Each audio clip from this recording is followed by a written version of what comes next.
Alright, ladies and gentlemen, welcome back to the GSL Season 2. We are back to doing our coverage of GSL the day after it's live on me livestream the very next morning here in Australia.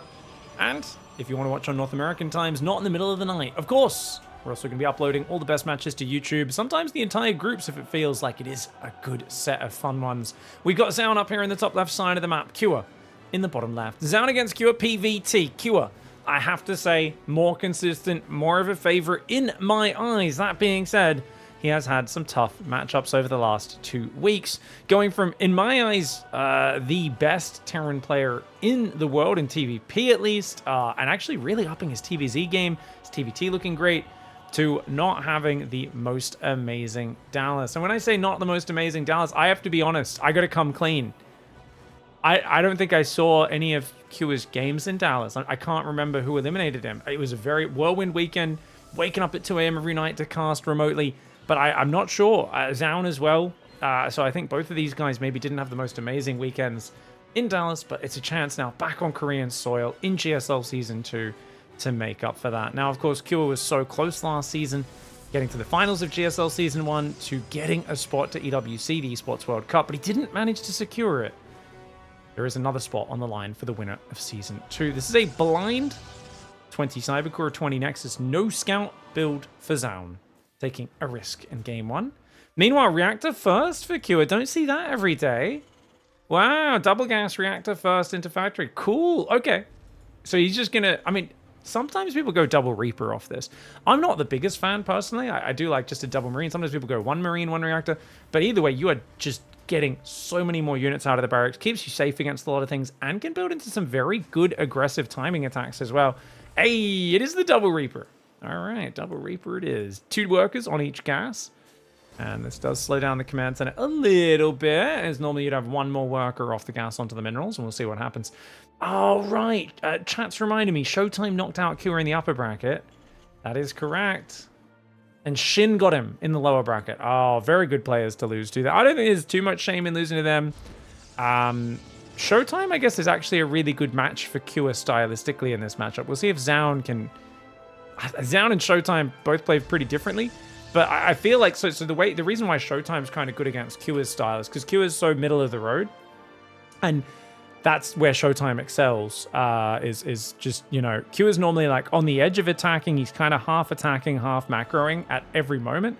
And it's that inability to figure out which way he's going that screws with a lot of Protoss players because they want to go a bit harder. But Showtime is such a standard, rock-solid player. I don't think he likes to react that hard. He likes to only have small little adjustments and really just play super safe and solid. You know, they call him the wall for a reason. A couple of Reapers and Hellions are going to try to run in. We've already got the hallucination. Spotting Hellions coming out and the like. It is going to be a lot of Reapers and Hellions. And ZOUN, get the full wall off. Makes a lot of sense right now. Gets an extra gateway and he's ready to build that pylon or battery there. Yeah, he builds it ahead of time. I don't know why he builds a battery, guys. I think because it takes longer to build than a pylon. The problem is the shield battery has like no hit points. Oh, actually, it has the same as a pylon now, doesn't it? Oh, I forgot they changed it. So it does have the same as a pylon. So never mind. A pylon does gain hit points faster, though, because it builds quicker. So there is an argument to doing that. We can talk more about Showtime and how he beat Cure later on. For now, let's talk about ZOUN, a specialist in the mid-game. Good varying play. And he's very good at denying his opponent's vision while scouting himself. Big fan of the Sentry opening. I think ZOUN's one of the best in the world at using this. Already gets a Reaper down. Has he not lost a single probe? What the heck? Dude. This is shut down. Good force field as well if he really wants to secure the kill. And he does. Dude, 1 probe for 4 Reapers this game. A stunning opening for ZOUN. And Reaper Hellion opening not panning out for Cure. He's got the double Widow Mine behind it. Is building tanks, Marines, but he has to invest in a bunker now, realizing this opening has not gone the way that he pleased. Phoenix going down the left side. Mine drop. Uh-oh. 4 Stalkers right there. Oh, this is a bad drop. Well, unsuccessful, I guess I could say. Okay. And that's gonna be that. Both Widow Mines go down for just 2 probes in mining time. Helion's still at the front. It is now 3-gate blink. 3 gases are up. ZOUN returns workers to gas mining pretty smoothly. And yeah, so it's kind of interesting because what we've seen historically from Showtime is he's weak to just super dedicated, like, clever all-ins. Like, Maru is the master of playing against Showtime, right? But I'm surprised a little bit because I do feel like Cure against Hero in GSL was playing a bit differently. So I'm going to have to go check out those games. There's so many games from Dallas I haven't had a chance to watch yet because there is so much StarCraft played in one weekend. But I'm just imagining Showtime maybe anticipated the specific attacks that Cure was doing and didn't work out. Alien doesn't really find anything either. This feels like it's been a rather flaccid opening. Great tank positioning here in the main for Cure. And now for ZOUN, I want to see ZOUN hold that probe key down. The only problem I have with ZOUN's position is I think this third could have been earlier. And he's kind of a little passive right now, right? Where I'm like, hey, either get in his face or macro really hard. And he's starting to go for Templar Archives. But this is basically me saying, I think ZOUN could maybe be slightly further ahead off this opening with how well things have gone for him. Still looks excellent. Oh, what is this? Okay, does get the medevac and 5 SCVs for 2 Stalkers. Just felt like he got a bit sloppy with that Prism Micro there. Maybe jumped home in the middle of that to do some macro. Does happen. You can only have your screen in one place at a time. Humans are not bots. They are not AI. Chat says Hero Marine knocked out ZOUN in the upper bracket, and then Mana knocked him out of the lowest. Oh wow, ZOUN lost to Mana. Mana's on a bit of a streak right now, and I think he's incredibly underrated in PvP especially. So not too crazy. Couple of Stalkers hanging out. Prism as well. Raven's looking for some air harass. 4 gates and the Forge goes down. Here comes the move out. Dude, Q is always very good at having a bad start on paper and then just like still having a big scary army. Double the army supply. I think Storm's going to be ready in time, so I do think it still should be very defensible. Oh, Raven actually gets caught there. 4 probe kills seems nice, but I got to tell you, I'd be happy to take that as long as I kill them, the Raven there as the Protoss. 8 gates coming up, Charge and Storm. And I think he's going to be more than ready for this. He's bringing the Prism back so that he can load the High Templar inside. Probe count's still not amazing, and the 3rd command center has started, which means that there's absolutely transition capabilities here from Cure as he catches the Observer. But his numbers right now are fearsome. And the question for me is, does Cure know about the Storm? 4th and 5th barracks goes down. We're on Cure's camera right now. He's looking around the map, trying to catch any Zealot counters or anything like that coming in. Both players so cautious in this situation. They're both kind of looking around. Okay, Phoenix finds him. He scans ahead. He sees no 4th. He's diving down that left side of the map. Storm drop may have been spotted. I'm not sure. He does see the Prism. Okay, this does look like a Storm army. You got a pre-spread, Cure. If Cure can pre-spread his army, I think he can deal with this just fine. But he's not in a dangerous position just yet. ZOUN doesn't need to fight. You can see ZOUN's kind of threatening, baiting out stims. We're trying to wait for him to unsiege his tanks and mines and move forward. 2 tanks, 2 mines, a lot of Marine Marauder. Marines especially incredibly vulnerable to that Storm. Tank inching its way forward towards the high ground. He's going to storm the tank, which not the most popular choice, but oh, he blinks forward and gets it. ZOUN! Tricky play. I like that. I like that a lot. Super worth. These tanks are the long-range anchor.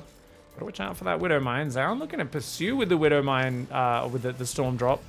And a Zealot counter on the bottom right side. Oh my gosh, he almost loses the Prism. Unnecessarily risky here for ZOUN, man. Blinks forward, takes out the Widow Mine. The army still on this left side, kind of posturing as if he might want to Doom drop in the main. You can see ZOUN's very afraid of that. Takes his 4th in the top right side. 4th base going down, and the 3rd's just going down for Terran. So maintaining good base momentum for ZOUN, and he's up. About 9 workers as he goes towards the Robo Bay. His upgrades are behind. As that 5 drops goes into the main base. Oh me, oh my. And I think Q is wise to not try and push his luck. Because you got recall, you've got a Storm drop. There's a lot of things going in here. And, okay, ZOUN should absolutely look to hunt this army down, right? Yeah, he's looking for it. He's going to hunt for it right now. He hasn't seen the Terran. Terran's going to pick up and boost back towards the dead space. This is a crazy move. Cure playing a crazy style right now. Oh, the High Templar didn't actually have a Storm available, though. So no Storm able to go down. The Stalkers and the High Templar disappear. There is a Storm drop available, though. You've got to deal with this. Oh, my gosh, those Storms are big. The Stalker's unable to blink after. At the same time, Cure dives the right side. Dude, Cure turning a very awkward position into his favor with his maneuvering. I think he realized high risk, high reward. You can't play safe. when the game's gone as bad for you as it had in the early stages. But now he's ahead in the units lost. His third's fully saturated. Does get caught by a few zealots there in the speedy zone. Could go back to the healing shrine. Armory second eBay's on the way. Problem for him is the Colossus transition is still happening. It's not like ZOUN's frozen up under pressure or anything. Sees the High Templar. He realizes, do not unload there, man. Nah. Observer on this side. It's going to see some stuff. I would like to see probably, I guess, 4th command center is the most important thing for Cure. If he doesn't start that soon, he is going to be quite committed to this. And oh, he never sent these guys to the healing shrine. Oh, that's a lot of Marines and Marauders going down. That's a lot. And are there 2 storm drops on this map, guys? No, he just brought it to the right side of the map. Okay, fair enough. Because I was like, isn't the storm drop up here? But no. He moved the prism to the right side. It is on red hit points, as we can see. Oof. Units lost tab, 800 in favor of ZOUN. He's got complete map control. Does he have a second forge? No second forge. Second robo before second forge. All about that splash damage for ZOUN. Very good defensively. Can sometimes cost you when you attack because your zealots are so fragile. These Marines are looking like a juicy target. Telling you, one good storm could end this game. One good storm could end this game. But Cure defends okay for now. He's got a Viking out. He does have that 4th command center building in the natural. 2-2 for him's on the way. Ship weapons also. Whoo!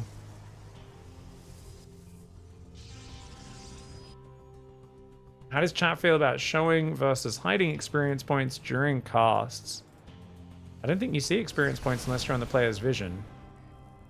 So I have experience points turned on, but you're not going to see that unless you're actually on the player's vision.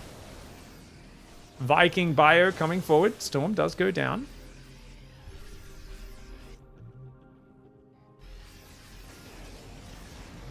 Three more barracks. Second starport building. Cure's macro machine in full swing. That being said, ZOUN. It's going... Dude, is ZOUN going for a mothership transition before he goes armor upgrades? Oh my gosh. ZOUN just doesn't care about the health of his soldiers, does he? Dude, that's so crazy to me. He's like maxing cannon battery on one forge. You guys know I rate the armor upgrades so highly in this matchup. It's crazy for me to see someone just hate on them so much. Zealot's going after the Marine Marauder there. A bunch of SCVs on the third are going to just run away. Good reaction by Cure. 7 workers go down. Could have been much worse. High Templar still looking for the storms. He's going to take out the siege tank, which is good. That's the ranged artillery. This army is very fragile for Protoss. If he lands the EMPs on the High Templar, he needs one more. Otherwise, the storm can zone the Terran. 21 SCVs went down. Whoa! ZOUN! There's a 9-10 kill SCV in your natural, mate. Oh, my lord. Cure, I should say. ZOUN Zealots. Oh, my gosh. 26 SCVs. Cure should have pulled back and handled that a little bit better. I know it's a bit weird to say because you're like, well, obviously you want to control the map, but sometimes if you just don't have enough, they send that many zealots. It really does demand a big response, and it's going to take him a while to rebuild this work account. That is so costly. This buys ZOUN such an advantage. ZOUN's still just hating on armor upgrades. Dude, he's a hater. ZOUN is a big armor upgrade hater. He's like, zealots, your job is to die literally before you complete your charge. Like, what the heck, dude? He starts it now, but his +3 is going to be done by the time that finishes. He could start armor on the first forge by then. No, it is what it is. It's obviously just a stylistic choice. He's got so much splash damage. Storm, Colossus, Disruptors. Actually, no High Templar in the front. There we go. One does waddle forward from behind the army. But I do like the sort of kind of the tornado of splash damage. High Templar gets separated from the army there. But, oh, big stim forward. I don't think you can fight into this choke point. Not at all. And the Ghosts coming forward. Big EMPs keeping the shields off this army, but the Disruptors are there. High Templar comes in from the right side. Lands a decent storm. Looked like it was a bit of an accident that it walked up there. And I think ZOUN's doing a really good job of staying on the front. There we go. +1 armor does start now. Few zealots. He's thinking about splitting zealots into that third. There's some bio over there. Disruptors on the front line. One of them does go down. Storm and Disruptors starting to really shower this army in splash damage. Remember, there is a lot of gateways. 14 zealots warping in behind this. The bio army incredibly damaged, but they do have 2-2 against just +2, so they've got the big upgrade advantage. It's probably not enough, though, just because of how rich ZOUN is. Units lost tab, 1,500 in favor of Cure. Still only on 52 workers, though, and that is a really big problem. Especially now with +3 attack, +1 armor coming in. Double disruptor production as well. Where are the High Templar? Oh, he's forgotten to rebuild High Templar. I say forgotten. I think this happens so much in late game that maybe it's not actually a mistake. Maybe it's a conscious decision, because I know some people were criticizing the fact that I was saying that Classic made a big mistake against Maru when they were playing on Ultra Love in Dallas, and they were saying, you know, people are saying he made a mistake by not making High Templar, but it's a choice he normally does. If so, I think it's a terrible choice, and I think ZOUN here as well. High Templar would be nice, but he's got so much production, I don't think it matters. I think he just rolls. Because if he can just keep the Disruptors and Stalkers alive and just keep rinse and repeating Zealots, he should have enough money to roll over. But just adding 1 or 2 High Templar in, using that energy recharge, bringing them in from flanking angles, especially at this point when you've been fighting for a few minutes, it's very hard to have EMPs available in the front, and it's very hard to land those EMPs. I really do believe Storm is like one of those things that's hard to manage because it's not super reliable, but it can really help out. Bio Army going for a bit of a counter. Zealots on their own I don't think can deal with that, but Disruptor Rally. Oh, Disruptor Rally! Q, watch out! Okay, does dodge both Disruptors. Zealot, Stalker, Disruptor going in. Q is doing his best job of bringing back this match. No Planetary on this left side. That's the main that was down there. And oh my lord, there are so many Zealots. Okay, so he's bringing back his army. He knows he needs to bring back his army. He's going to lose a lot of workers. Did he lose a command center? Yeah, that command center will burn down in a moment. Don't think he can repair that one in time.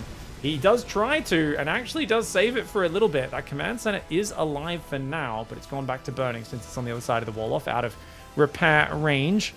I think this is good for ZOUN. He rebuilds this Nexus. He can always transfer to this one, bringing Stalkers across the map. Zealot's still ripping down a bit of the infrastructure. Command center did actually get saved. Well done there. I don't think he's lost any. Yeah, no command centers have gone down in the making of this game. Shields coming in +1. So it's 3-1-1 against 3-2 in Terran favor. You could say it's even. Medevac does get sniped. Factory's going to go down. No more starports for you. Going to take down these rocks to simplify the map a little bit. Is that good for the Protoss? You'd think so. Oh, 3 ghosts. 3 ghost disruptor shot. That's big. And oh my gosh, no cure. He's attacking around a corner. He's lost the plot. He doesn't want to just get chipped out by this long-range army, but he attacks around a corner. A disastrous decision. He eats massive disruptor shots. And even though he takes out the Colossus, that's going to be that. ZOUN will be able to clean him up here. ZOUN had a really good early game, you know, and he slowly built upon that throughout. Looked like Q was getting back in it, but then the Zealots kept getting in and finding damage, which is what happens when the Terran's kind of on the back foot. Can't quite cover his expansions and his army at the same time, and needs to play picture perfect to get back from such a deficit. Wasn't quite able to. Couldn't make it to the range libs, which would have been, I think, the big turnaround unit in the late game. And what's interesting here, guys, is did he ever use the Stargate? Okay, so I think this Stargate was in case range libs came in. He wanted to be able to build a Void Ray to, like, get rid of any libs on the edge and drops. Maybe he was thinking about going Fleet Beacon and Mothership, but he decided not to at the end of the day. I do still think second forge is probably a little bit earlier would be better than that, but maybe on... I'm not sure if this map has, like, lib spots where you can't reach them. I actually have no idea. I'm realizing I haven't seen enough late game on Persephone. I'm like, can Lib siege here without getting hit? I have no idea. Either way, sometimes drops will hide on the edge and stuff, so being able to build those air units can help, and obviously Mothership Tempest is something you sometimes want to go for in the late game. Great game one for ZOUN. GG, well played. All right, guys. Cure in the bottom left side of the map. We'll see if we can bring it back on a ley line. ZOUN in the top right side. I mean, what went wrong for Cure last game, guys? Reactor first into 4 Reapers, 2 Hellions, and doing 1 probe of damage, right? It was a pretty bad start. Widow Mine drop didn't do anything. You know, it was just a scuffed early game. Everything went ZOUN's way. Shut things down with his hallucination sentry. And to be fair, excuse me, yawning into the microphone. I don't know, man. I wouldn't want to really be playing too much double gas against ZOUN. I do feel like sentry openings are very good against it. Then again, even though Clem is the one who kind of opened my eyes to that, Clem has also done a bunch of double gas against sentry openings recently, and or even when he knew the Terran was going double gas, when he was playing Protoss, he didn't go sentry opening, so maybe it's not so much. Maybe it was just a thought Clem was having. To me, it does feel like you want to surprise people off these double gas openings, and ZOUN, the King of the Century opening, seems like the perfect guy to stop that. We'll see what he can pull off. He's going to go for the early probe scout. He's going to go for core into Nexus, and it is a very quick factory, which of course ZOUN does scout, and he says, "Oh, that's kind of fast, buddy. It's a very fast factory, that is." He's going to try and attack the SCV. The Marine will pop out, and he should rally that to the right. Try to get him. Die! Die! Oh, he gets it! Hey, ZOUN stayed just a second too long, guys. Should have pulled that probe back. You can be dancing around as the Marine comes if you pull back, but because he was trying to get some extra hits on the SCV, just a bit too greedy. Nexus is there. We've got an Adept coming in. No Warp Gate, so it is going to be a Stargate opening once again. Cool to see. What I like about ZOUN is he'll mix in... No, never mind. Warp Gate just started. Ignore me. I was going to say, I like that he mixes in Stargate, you know, Phoenix openings. I think he even occasionally goes Oracle openings as well. Like there's a few different things that he does. Can just play straight blink as well. I like the variety and his commitment to denying scouting with these wall-offs. Like I don't like these wall-offs, you know, personally. I don't care too much about getting scouted at the very start of the game. I just try to deny Terran scouting later, but I know from talking to Clem and other Terrans, they hate playing against ZOUN because he is so tricky and he does deny that scouting. So it's definitely giving him amazing value. But, oh my gosh, Adept Zealot, Adept Zealot, Adept Zealot. Cure, what are we doing down here with no factory unit? This is too greedy. He's got to pull SCVs, but already losing a Marine. Nice micro. Nice micro with this SCV, keeping it alive, but he's lost one to the Adept. Needs those next two Marines out. And it looks like only one pops, so maybe he didn't have the other one started just yet. Command Center getting denied. This is a good amount of damage. And I think going straight to the Cyclone was a little bit greedy here, right? If you skip the bunker and the Hellion, it's greedy. You know, ZOUN gets to come across the map. Now he's going for... Oh, he does go Stargate. Very late Stargate. Okay, so it's delayed Phoenix. Interesting. So I think ZOUN could get stuck on like too much Phoenix Gateway unit. Potentially. Oh, look at this though. Cure. Are we being greedy boy, or are we going to put the starport? I guess he's putting the starport over there. Okay, so we're going to see a 4 Marine Cyclone drop. He's going to go, I guess, Tank Raven behind it and play a very standard follow-up, which is very Cure. And it is going to be 3-gate Twilight Council. So it's going to be Phoenix, probably Phoenix Charge follow-up. And off this opening, I would expect Blink. So this is actually a big surprise. This could get shut down if there's 2 Phoenix already out. Oh, this is dangerous. Depths do cancel their shade. Drop shows itself. And he's going to go for that pylon. Oh, Artosis pylon. But look at that. He just Chad warps in a Stalker on the front. And yeah, the Marines do focus the Phoenix down. Look at that. He picks up the Cyclone so he can't pick it back up inside. And it's well worth losing a Phoenix to deal with this. And now that you can't pick up, the Phoenix will kill this medevac. Wow. Can he get a probe or two? Cure's like, please, sympathy prize. Anything. Oh my gosh, dude, that's devastating. These early games, ZOUN's dumpstering him. 5 Marines on the map. They're going to try to run home. Oh, dude, this early game has been terrible. Someone in chat says sound. Guys, can you tell the guy that it's his sound? It's all right. He seems to have fixed it. Live streaming so much fun every day. So it was like, the sound isn't working. Streamer, fix the sound. And then they're like, oh, guys, it was my headphones. My headphones wasn't plugged in. And you're like, I know. Gonna pick off an SCV, another Cyclone building, dude. Having to build another Cyclone right now. This Cloak Banshee needs to do damage. Did he cloak that in time? Oh, there's a battery coming in already. And there's an Oracle already being built. Oh, he's hard countering the Banshee as well. Look, the Banshee's gonna get like 3 probes. And it just gets shut down from there. Yep, 3 probes, and then see ya. You're going to go down. You can't escape Phoenix Oracle. There's no way. ZOUN sees the blur. He can track it, and then he drops the Revelation. Easy shutdown, and then you bring your guys back to a central position. If the Banshee comes in, it'll die. So Q has to either hide this on the map or just send it home. Wow, ZOUN is stomping him. I mean, to be fair, once again, ZOUN's work account is not that impressive.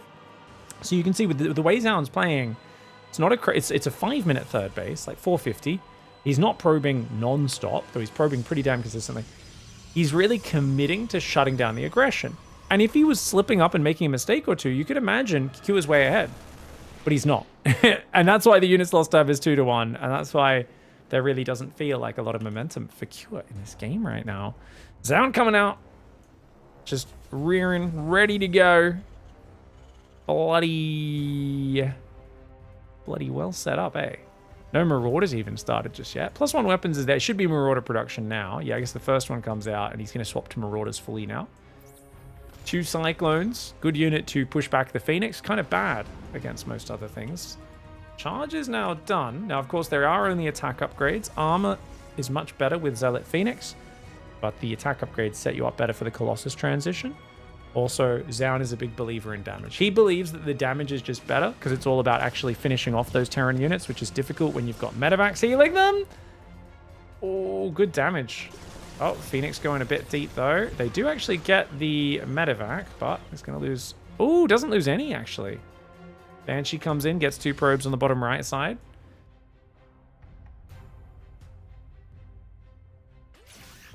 Here we go, Bio moving forward. Marines trying to hang. They're going to drop in the north to be a bit of a distraction. Cure's supply is always so competitive, even when games go bad for him. He's very unshakable on his macro, right? It doesn't tilt. Some players tilt if something goes wrong and they go, oh gosh, this is not good. Cure just keeps playing solid StarCraft. He's made some pretty epic comebacks over the years in this matchup. Marauder, good micro. Micro. No concussive shells just yet. Hopefully he notices from this skirmish. Yeah. Good thing about this little skirmish is it makes him realize, hey, why aren't those zealots getting slowed? Oh, right, I haven't clicked that yet. So he clicks concussive shells. Ghost Academy goes down as well. Now there is... If he can fight pre-robo transition... I think as Cure, you want to fight as late as possible, but before there's Colossus or Disruptors, when it's just, you know, Storm, Zealots, Stalkers. And to be fair, there's no Prism, which is odd because... Oh, there's just no Robo at all. He's just started it. Oh, that's the big corner that ZOUN caught. ZOUN's going to go 4th base, bottom right side. Banshee comes in, denies that attempt. Very nicely done. Oh, that's tempting, but not. With a battery nearby, you're not going to be able to get the High Templar. At least he's found some value with the Banshee. I think that's really well done.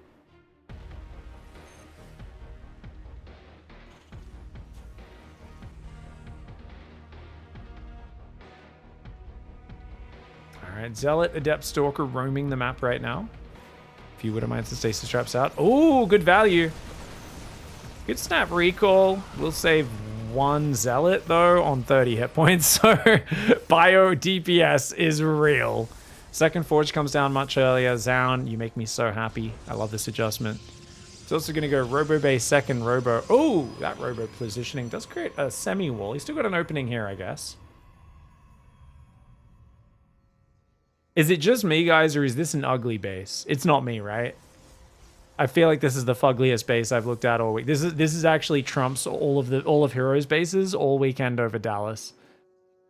It's like almost completely walled off with just these little maze holes, like 1 maze hole through here and 1 through here and 1 around the back. And then there's like 8 pylons he's thrown down on the back. I don't know, it just looks so ugly. There's only 1 pylon powering like all these key structures as well.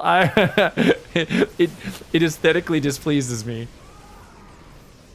Alright, Cure's got a big push on the front. 180 supply to 154. Zealot comes in, gets cleaned up. Oh, good EMPs! But good High Templar pullbacks. Really good High Templar pullbacks. Oh, still needs to land some more of these EMPs. Okay, Storm zoning the army pretty well, but there's still a big ball of Marines. And remember, no Colossus out just yet. This was the timing when Cure wanted to fight. Colossus only halfway done. If he can get rid of this base, that'd be massive, but the energy recharge did come in. There's still 1 more Storm there. 2 Storms on that right side. ZOUN doing a really good job of exhausting most of the EMPs. And this is buying him time. Colossus will be here soon. Archon goes down. He's got to force the fight. Right side, right side, right side. Okay, right side High Templar still has 1 more Storm behind it. It does push Cure back. Cure, I think he can still fight, but he's got to keep his army in a ball. You don't want to split around the terrain like this because you want to start a step in a ball. The Colossus are coming. They're about to pop. They're about to pop. They're getting chrono boosted. Oh, Banshee goes north. I think he can fight. Another Storm's about to kick in on that High Templar. I think Cure might have missed his window. I think he wanted to heal here. But now there's another Storm available, and energy recharge is back at about 5 seconds. Which means the timing may have slipped away. 1 Ghost goes down. Don't get me wrong, he's still traded pretty decently, but he now has to back away. 4th command center's building, 2/2's coming in. And this is going to be where Protoss asserts dominance, because if you've got High Templar backing you up and you've got a bunch of Colossus, soon Disruptors, suddenly it's looking a bit better for you. High Templar flanking in. Oh! That Ghost does click down the High Templar on the right side. Zealot Colossus Archon coming in. Marines gunning down the Zealots. Is there enough that the Phoenix actually doing a good job of tanking against this relatively low Viking count? They're not quite able to get through to the Colossus, and that's a problem. If he got rid of the Colossus, that was a good fight for Cure, I think. But without that, he finds himself now down in supply, and if he loses this 4th command center, he's screwed. Oh no, he's out of medevac juice. He's out of juice. He's out of juice. SCV does get sniped building that 4th command center. It's almost finished. We'll be able to get it up by the looks of things. 5th Nexus up north for ZOUN. 2/2 kicks in. That's important because right now Protoss has the upgrade advantage. 2-1 against 1-1. 2nd starport, 3 more barracks on the way. Stalker's poking around. He's going to go take the northern base. High Templar's coming forward, looking for the Storm to lead the charge. Widowmine spready, not bad. Phoenix takes another one. Storm! Okay, chips away at the Vikings and medevacs. High Templar does go down, gets sniped. 2 Disruptors being built right now, so it's going to be that transition into Disruptors. No +2 armor started just yet. I'm sure ZOUN will notice momentarily. Adding a bit of cannon battery around the flanks. Colossus near the ledge. Ooh. Pig, what time does Mechabellum stuff start? As soon as the GSL group's over, say 2.5 hours, I would guess. I have no idea how long the games were today, though. Zealots coming in, trying to clear up the SCVs. Stalker, Zealot, Colossus coming forward. Oh, he's gonna get it! Gonna click it! Click the command center! Oh, he couldn't get it! Good save, good save. Q keeps the command center alive. That's his hopes and dreams right there. 9 SCVs did go down, though, with his 3rd not mining right now. It's really hard, because he has to split a section of bio to go clean these Zealots up. He has to do that, but that means his main army is woefully undermanned. It means, I mean, he's out of medevac juice. He needs Vikings of the Colossus. There's 3 Colossus, but he also needs medevacs. He's just too far behind. I think once again, just an excellent early game, giving ZOUN momentum. And you can see Q's had moments where it's looking competitive, but he's just playing from behind. There's no other way to put it. Zealots coming in from the south. Bio Ghost is there. Zealots are going to come forward. Zealot Colossus trying to do what they can. Disruptors are going out. A couple Ghosts do go down. 1 Colossus falls. Viking count's looking good. Another Colossus will go down. A couple Sentries and Adepts get left behind. Q finally finds himself a successful engagement.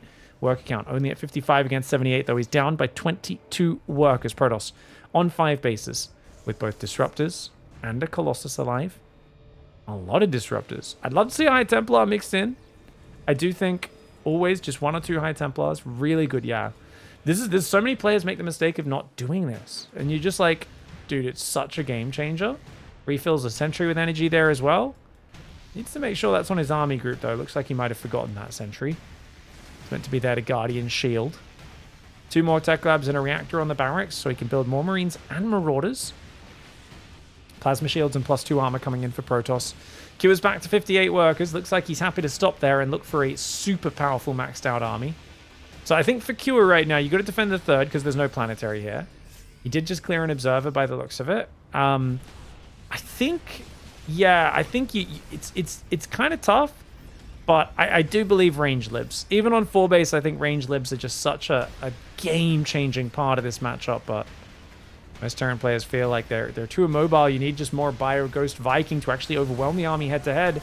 Disruptor's coming forward. The Bio is very far forward. It's gonna... Oh, it does take a Disruptor in the mineral line, but there's still 2 Disruptors very deep in the Terran territory. Avoiding most of the shots for now, but there's Storm there as well. He's got to bait out the splash damage and then try to get in there. The Storm is now gone. The Bio army... very vulnerable right now. Oh, watch out for the Disruptors, the turret, the command center blocking him from pulling back there. You can see he lifted the command center in the middle of the fight, did Cure to try to give himself room to get out, but oh, balls. Okay, lots of units do get out. Dude, was there a Stalker in there? I just saw a Stalker corpse. How is there a Stalker on the Bio Army? I'm so confused. I just saw a Stalker body getting ragdolled out of the middle of the bio that maybe he accidentally blinked it forward or something.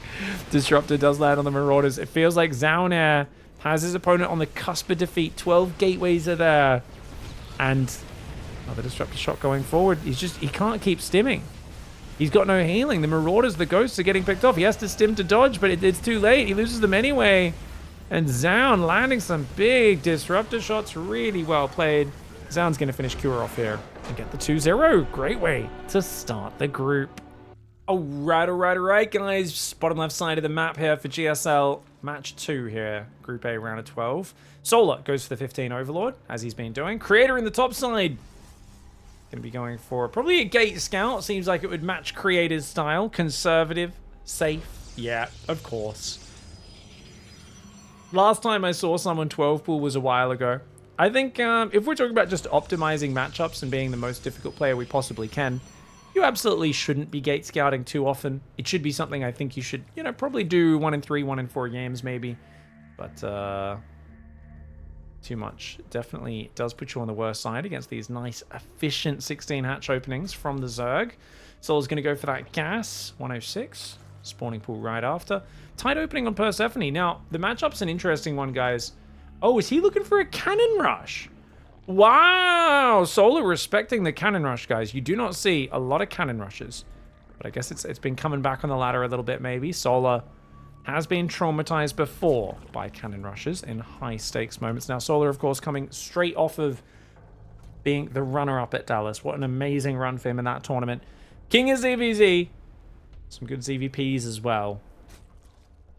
Didn't quite get to flex his stuff in ZVT, but that's because Maru brought out some of the dirtiest, most tailored 8 racks timings I have seen. Well tailored to just optimize the early game greed, take advantage of Solar. And I've always said Maru does his best when he plays greedy against Solar, because Solar's just way too safe in that matchup. Here in ZVP, totally different beast. Solar will just try to kill you. Now, it's normally in the mid game, very rarely at the very start of the game, so you can afford to be greedy and just skip the scout against him, that sort of stuff at the start sometimes. But once it hits the 5-minute mark, all bets are off. He could do anything. Mostly roaches with queens. Roach Ravager Queenling. Most common. Do expect a German taxi in this series. An Overlord loaded up with queens to go across this map. Chat says, I love that the pylon spot is just wasted on these pros. Yeah, so guys, hot tip. The map maker literally put a little marker here for Protoss players because they always struggle learning new wall-offs on maps. And it shows you the optimal spot to build the pylon on this map. But no pro gamer seems to notice that the map literally tells you where to put it. Like, it's so funny, man. Even Creator, who's more of a defensive guy, Hero will just build it over here or something silly, but I did love the why can't you be normal meme that was posted with a picture of Hero's wall off on this map. Alright, depth shade forward, Zergling's tracking it. Tenlings, kind of lower on the end in terms of what you really need to defend this. You could, 12's usually a bit more standard. Sometimes people go 14 just so they can completely shut down the Adepts. You can see the way Creator's shading back. So even if you surround them, they'll shade to safety. And he doesn't mind trading hit points as well because there is a healing shrine on this map. Oracle's going to join up with those units. Second gate in the wall off. And a second Oracle is building as well. Third Nexus will be soon. Adepts find themselves a Zergling, but Solar's quick to retreat.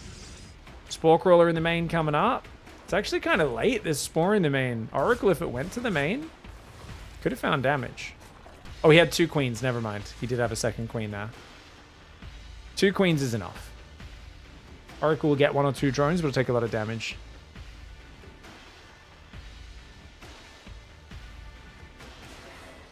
Adept Oracle dancing forwards. Looking for a very safe pressure, right? Solar's Lings have snuck around the outside. 10 Trailer Parklings go around the outside, around the outside, around the outside. Let's see what they can find. Overlord in the back does get pushed back by a Stalker, but doesn't die. Oh, Creator's just waiting. Creator's so safe right now. Player's gonna start up. Question is, does Solar go Roach Warren? Glaive Adept's not very common for Creator, so if you're gonna be a bit greedy and risk it, this would be the player to do it against. Unfortunately, it is Resonating Glaives. So that's unfortunate. I mean, he does have a Roach Warren. And Creator Steez said Roach Warren went down not the earliest, about 4:45. Things try to poke in again. So far, units lost stab. 1 Zergling for 1 probes. Pretty damn clean, man. Is it just 2 oracles, by the way? Yeah, so it's 2 oracles. Now, if you don't show any more gateway units, this kind of looks like a Tempest build. That's kind of the beauty of what you're doing here. Melee's on the way. Roaches, extra gases. Now remember, there is a +1 melee roach speed bust that Solar loves to do with Queen Drop. Things are going to run to that right side. Hey, they're going to find a probe. Attacked his own pylon for a second there. Creator, chill, brah. Oracle's going forward. Roaches are building for Solar. Only 4 to start with. Doesn't see the adapt move out. How many is it? That is 13 adapts. Wait, where are they? Oh, a ton of them are a bit far behind there. Looks like it's going to take a little while to get across the map. The problem for Solar is he has no map vision. He's building 2 more roaches, so he's going to have a few. But dude, this is so many adapts. They're not shading, though. They're not shading right now. Creator, he's a bit disjointed with his push. He's going to go in, though. No chance to wall off. But that's a lot of queens, roaches, and lings. Got to group these adepts up, see what he can find. Robo and Forge coming down behind it. It's a pretty big army, even if it is mostly Zerglings, which, of course, the adepts are very happy to fight. Creator, is he being too passive right now? I feel like he could have forced a bit of an engagement, but now he's got to pull up and do something. 4th base is right here. So he's going to try and fight now. Ideally, you fight against Zerglings, not Roaches, but my gosh, there's so many units. Dude, Solar's got that Overlord speed. We talked about it. He loves to do the German tax. He likes to load up an Overlord. Adepts are going to take out 2 Roaches. He's going to get a Queen as well, but he's going to lose a bunch of Adepts for this. This is by no means an amazing trade. And behind it, what are you doing? Robo, Templar, Archives, and Blink? He doesn't really have any units. He's got a few Stalkers, a Sentry. He's trying to make more Stalkers right now. It's only a matter of time, though, until this attack barrels across the map. Solar's had a perfect opening. He's really in a clean spot. He's also going to do the 8 Ling drop into the main base. Oracle's floating around the front. They're going to tag the Ravagers over there as well. And they're going to try to pull back. Here we go. Big attack moving across this map. He knows it's coming. Battery on the left. Batteries on the right. Cannons as well. That main base is always a weak spot. You gotta watch for this Ling drop in the main. He is building a cannon in the main mineral line, which will help. And oh, dude, he contaminates the Blink. Oh, Solar doing the Rainer special there. Oracles try to stop the attack, so he unloads his queens temporarily. Does force those Oracles back. They've turned their lasers off. No stasis traps for them. Ling drop going to go into the main base. Cannon is finishing there. Oh, stasis trap gets focused before it can go down. Stalker Adept trying to defend. Adept's going to be really useful against these Zerglings. Oracles try to join in, but there's Queens on top of them. Oh me, oh my. The Stalkers and Adepts already starting to drop like flies. The Oracles are actually trying to fight the Queens, which is kind of crazy. I think they managed to kill them, dude. The Queens all died. Oh, he biles down one of the Oracles, though, which is kind of nice. Does need to fill up these Oracles with energy, though. He hasn't used energy recharge. Creator with an amazing hold. Creator's going to shut down Solar. I mean, I don't know. Is shut down the right word, though? Looks like the cannon in the main did kill 6 Zerglings. So defended most of that. Maybe the probes pulled as well to help. Did he use energy recharge, guys? He did use energy recharge. Okay, so that's why one of these Oracles has so much energy. Stalker's chasing really nicely. It is Solar, so you know there's always a round 2 behind it, though. Has Creator chased too far is the question. These Oracles are derping out here a little bit. All right, guys, sorry, we had a slight technical itch there called Wife locked herself outside of the house. But we are back. Oracles are here doing the damage they can. They do pull away. Round 2 coming. This is how he plays it. He always goes for round 2. Solar is one of the most all-in mid-game ZVP players in the world. And a 4th Nexus goes to Creator. No, you just need to make units. You just got to survive, bro. I think with good Stalker Micro, he can defend, technically, but the supply count maybe tells a different story. Dude, how much stuff does Solar have? Solar just, he's not wasting time on any BS. Nothing except necessary expenses here for him. Creator trying to pull back. Oracle trying to help. There are a new round of queens here. I wonder if it would have been worth him just fighting those queens again and trying to pick those off with the oracles. There are 3 oracles on this map, but most of them don't have much juice. And his natural's being breached right now. Creator trying to defend with the bare minimum, but his gateways are getting torn down. The Ravagers and Roaches pushing through. The Cybercore is going to go down, which means no more Stalker Warpins. These Stalkers on the right, a little bit slow to engage here. And he's got to try to lure this Roach Ravager into his shield batteries and whatnot. Oracles on the left are running out of energy. They've had their laser beams turned on for a while. Solar! Dude, he's so dogged with these pushes. Even when the first push looks like it doesn't work, he just keeps going. And he's just so good. He's so good. Give him a brick of Queens, a brick of Ravagers, Roaches, and Zerglings, and he is absolutely one of the best CVP players in the world.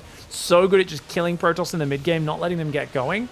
And it's kind of crazy that a guy can do this build like every second game, or a very slight variation of it the other 2 out of 3 times or whatever, the other 40%. Only 10% play a macro game, and yet he's so good at it. People can't stop it because he's got enough of a range of different Roach Ravager Queen Ling timings. And yeah, it's just not a hold. Isn't that a hold, says chat? Look at the supply. It can't be. It's just crazy because, like, at no point did Solar's supply dip because he's on 62 workers. He even has a 4th hatchery down here, which you can see he just has to, Creator has to tap. You can transfer workers from the main, the natural. He kept up his injects pretty well, even while all the fighting was happening. It's just, and he's got the Overlords dropping creep on the map as well. Like, yeah, it even dropped creep, sorry. He actually dropped creep. It's not even Overlords for half of them. It's just, it's a constant reinforce, and his Ravagers never really die too quickly. Yeah, amazing play. Catches Creator there. Creator's Glaive Adepts just did not find the mark. I think Creator needed to hit that Glaive Adept timing a little bit more decisively, maybe a little bit earlier as well. But I do think if he forced the fight a bit earlier against the Zerglings, maybe could have got in there, brought in a follow-up wave of Adepts into the 3rd while he's in the main base. But the Adepts were just a little bit disjointed. And from there, Solar was all over it. All right, guys, Creator's got to find back now on Ultra Love. Creator, a very good defensive macro player. Aggression didn't find the mark in that game. And when it doesn't, it just makes Solar's attacks ever the more scary.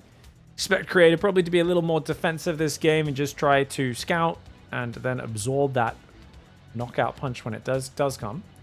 And that's why Solar, you know, he might go Mutalisks. He might just be like, lol, surprise mutas. Oh, I'm playing Hive Lurker. Like, he does change things up enough so that you're not like, and if he does do a Roach Queen push, it'll probably be an earlier one than that last one, right? Probably off like a slightly different build, maybe with no Evo Chamber or something like that.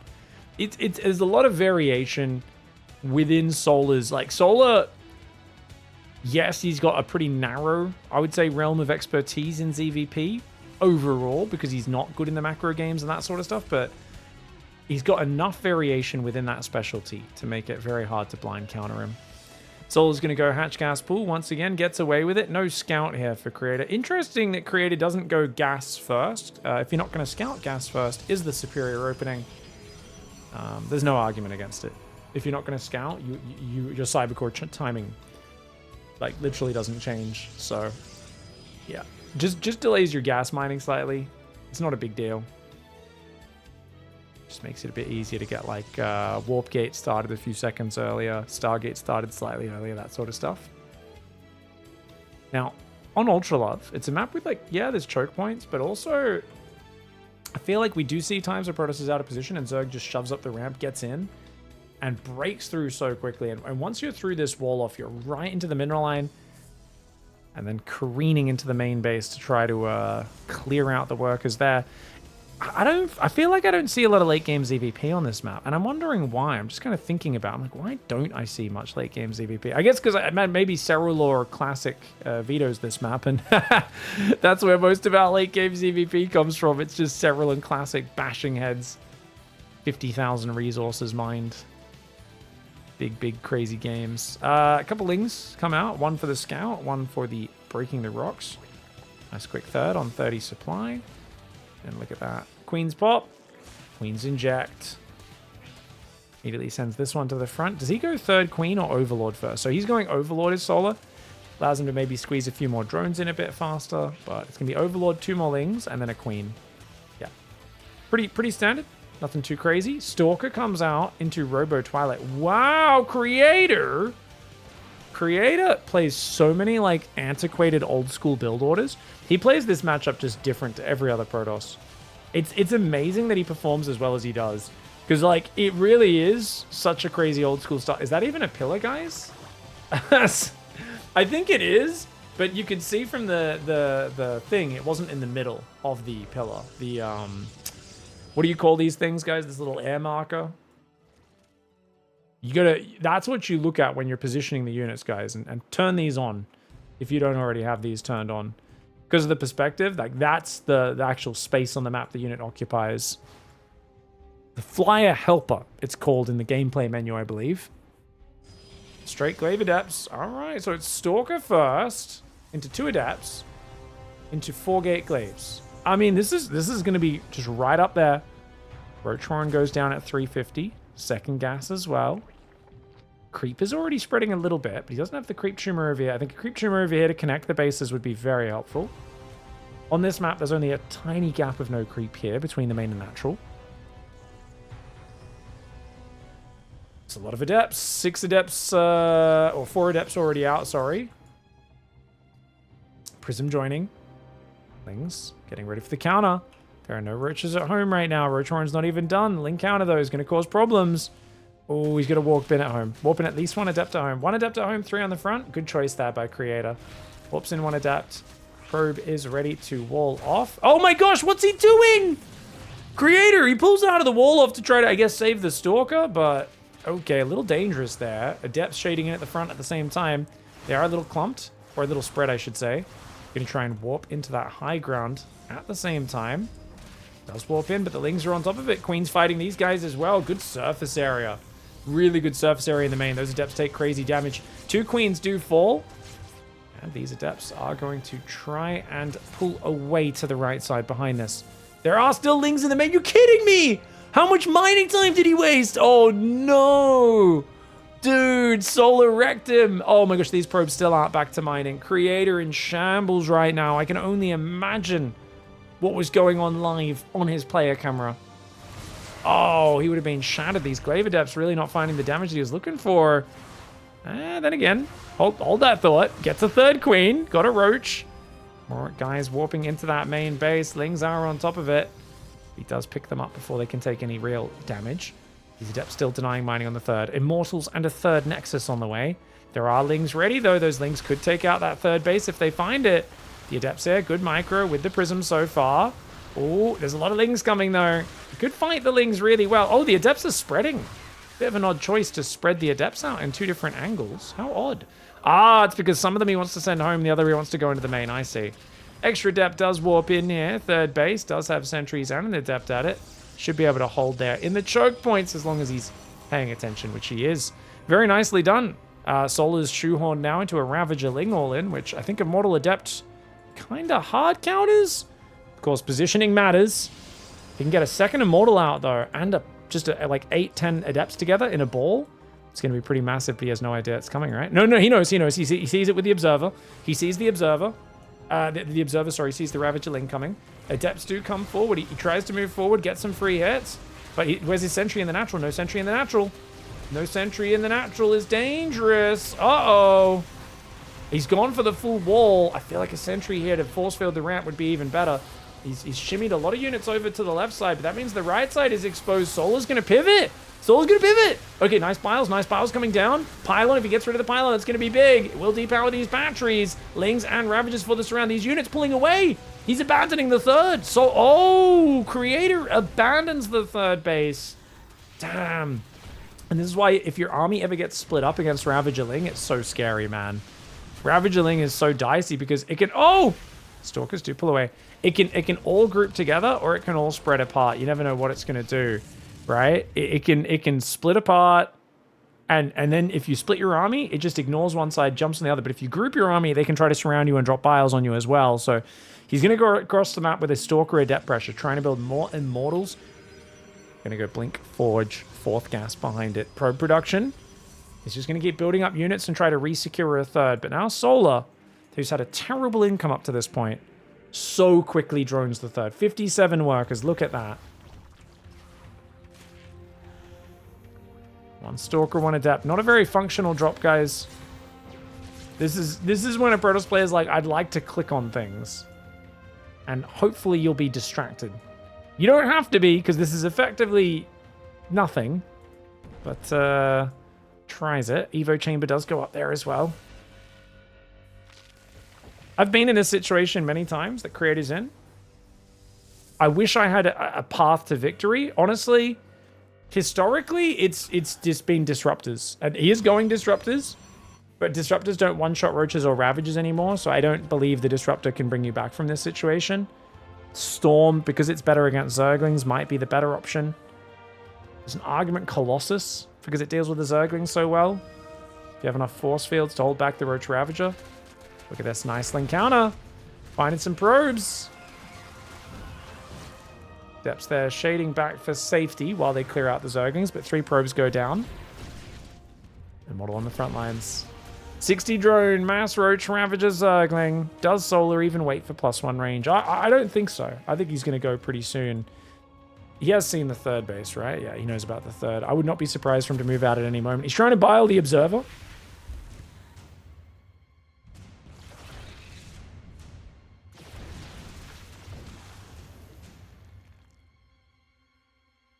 Oh, that's it. That's it. Right as I'm trying to have a drink of water there. Solar says it's go time. All right, Colossus. He's going Colossus. I think he needs a sentry on this left side. Creator needs a sentry on the left side.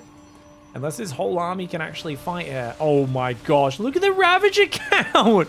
It's like 14 Ravagers. They could drop biles for days, mate. He does warp in a sentry on the left side, but it is only going to buy a few seconds here. That's the problem. He's got so little damage. Lings are up into the main base at the same time. They're ravaging the worker line. Not enough force fields on the right side. Does drop another wave. But dude, Colossus tries to come out the left. You can just see Creator trying to throw together a defense.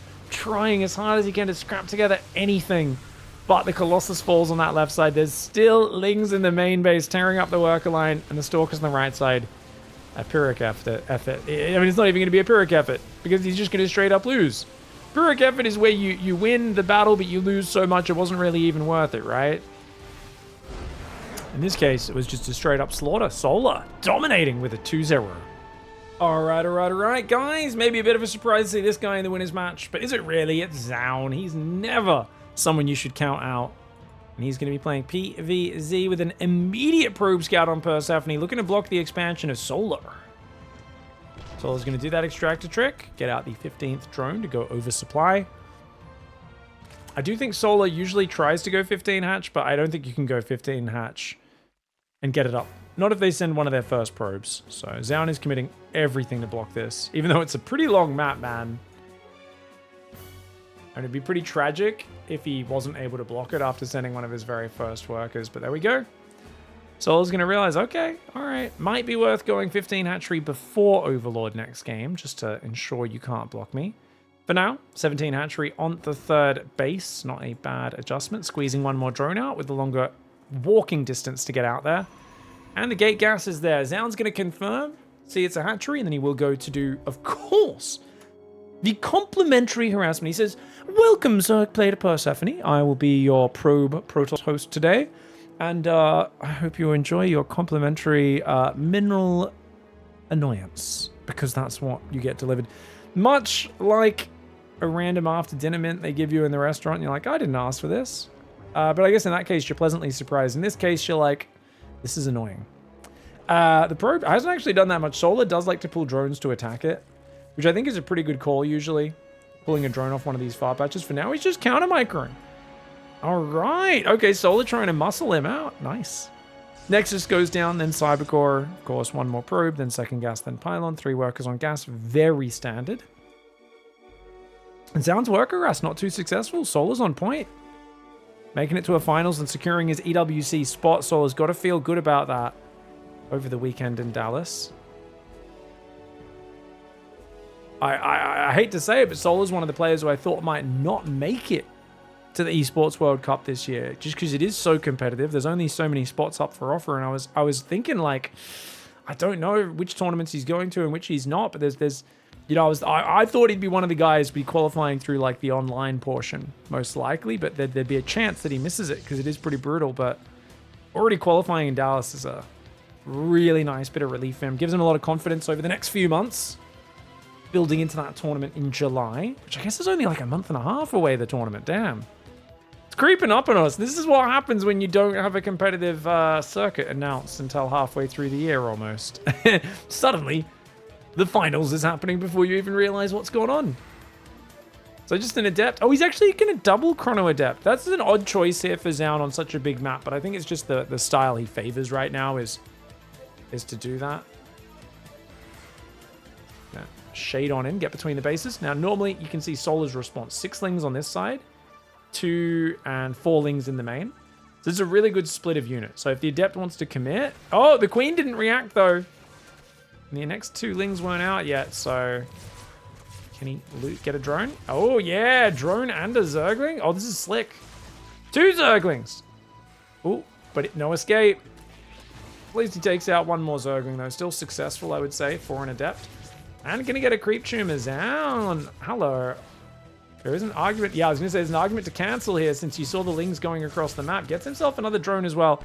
Good economic damage, but it costs him a bunch of units, and that is, of course, expensive. The Oracle has to stay at home. Unless you're willing to give up your 3rd base for a little bit longer. I was about to say, I was like, sending this across the map, sure, it can find damage, but like, how will you ever get a 3rd base up? He's got his Oracle hiding on the pillar. Yes, the Zerglings don't know he's watching, man. Using the Zerg pervert pillar to his own ends. Gonna come in this side. And there we go. With the Adept and the Oracle, should be able to secure this. Nice play for ZOUN. Hello, good snipe for Solar though. Keeping him pinned. Great thing here is when you see the Oracles are at home, you can skimp on your anti-air. You don't need to be perfectly placed as Solar. Now, I would like to see Solar push these Overlords out a little bit and get a bit more vision earlier, just so he has a bit more room and time to react. Notice these edges are very bare. And he's got extra Overlords. Like, these 2 Overlords are kind of sitting in positions that aren't that important. This guy's just a bit closer. That's one small thing he could do to just try and minimize the chances of ZOUN getting damage. Other than that, very good play by Solar. He's also... We've got Forged Twilight for gas. Interesting. Okay, so 3 Adepts are going to go left. Double Oracle goes right. Gonna dive it? Nah. Giga Chad Spore, 4 Queens. That's way too scary. Great pullback for ZOUN. ZOUN's, you know, he's pressuring around, but he's not getting that big of a reaction out of Solar. Solar's playing real confident. He's like, I got 12 lings. I got my Queens. I'm doing fine. Ro12 Evo Chamber goes down. A few rallying drones. Finally, ZOUN finds the first small mistake of Solar, and it's a very small one. 3 drones this late in the game is really not that big. But it's just Blink +1. Very standard play for ZOUN. And he didn't rush Blink quite as crazy fast as he normally does. I've seen him rush it insanely fast in many games. But because ZOUN delayed the 3rd, double chronoed Adepts, this whole opening is slowed down a little bit for both sides. Ooh, double Oracle. Gets the double drone. Bring it up to 5. Still takes minimal damage. Now I'm thinking about this map long term. It feels like a map where it's kind of hard to get a kill move. 4th bases do get spread a little bit. Solar's going to go bottom right. Whilst ZOUN, I think, will go for the more compact 4th base location. Protoss normally wants as little room between their bases as possible, whereas Zerg's a bit more willing for that. Templar Archives went down at like 540. This is a very, very tight build for ZOUN. I mean, Solar's going to go +1 melee, and ladies and gentlemen, Hidden Spire, bottom right side. Drops creep out of an Overlord to hide the Spire. Very smart call. Zerglings of Solar do trade on a Stalker. You might think, oh, that can't be worth it, but remember, 7 Zerglings cost as much as 1 Stalker. That's assuming you weight minerals and gas the same, which usually isn't the case. So most Zergs happy to trade 7-8 Zerglings for a Stalker. Seems kind of crazy, but that's just the power differential between the units. Zerglings 50 minerals for 2. Stalker 125 minerals, 50 gas for just 1. Now, if you don't know about the Spire, I mean, this could be a big problem. We've seen a lot of Mutalisks recently. We've even seen Hydra Ling into Mutas. Has actually looked really good. Even fake Hydra into Mutas. Dude, I love this Hidden Spire. Hidden Spire crouching Mutalisk, says the Twitch chat. Couldn't agree with them more. Thank you, Ruffalopolis, by the way, for the sub, as well as Ryan. Storm's on the way. Oracle, extra Oracle? Dude. 3 Oracles, charge, Storm. But he does build some cannon battery. Does he get one in the main? He does. That's really important. That's really important. Having a cannon and a battery in your main makes defending Stalkers so much, Mutalisk, sorry, so much easier. 8 gas already mining here for Solar.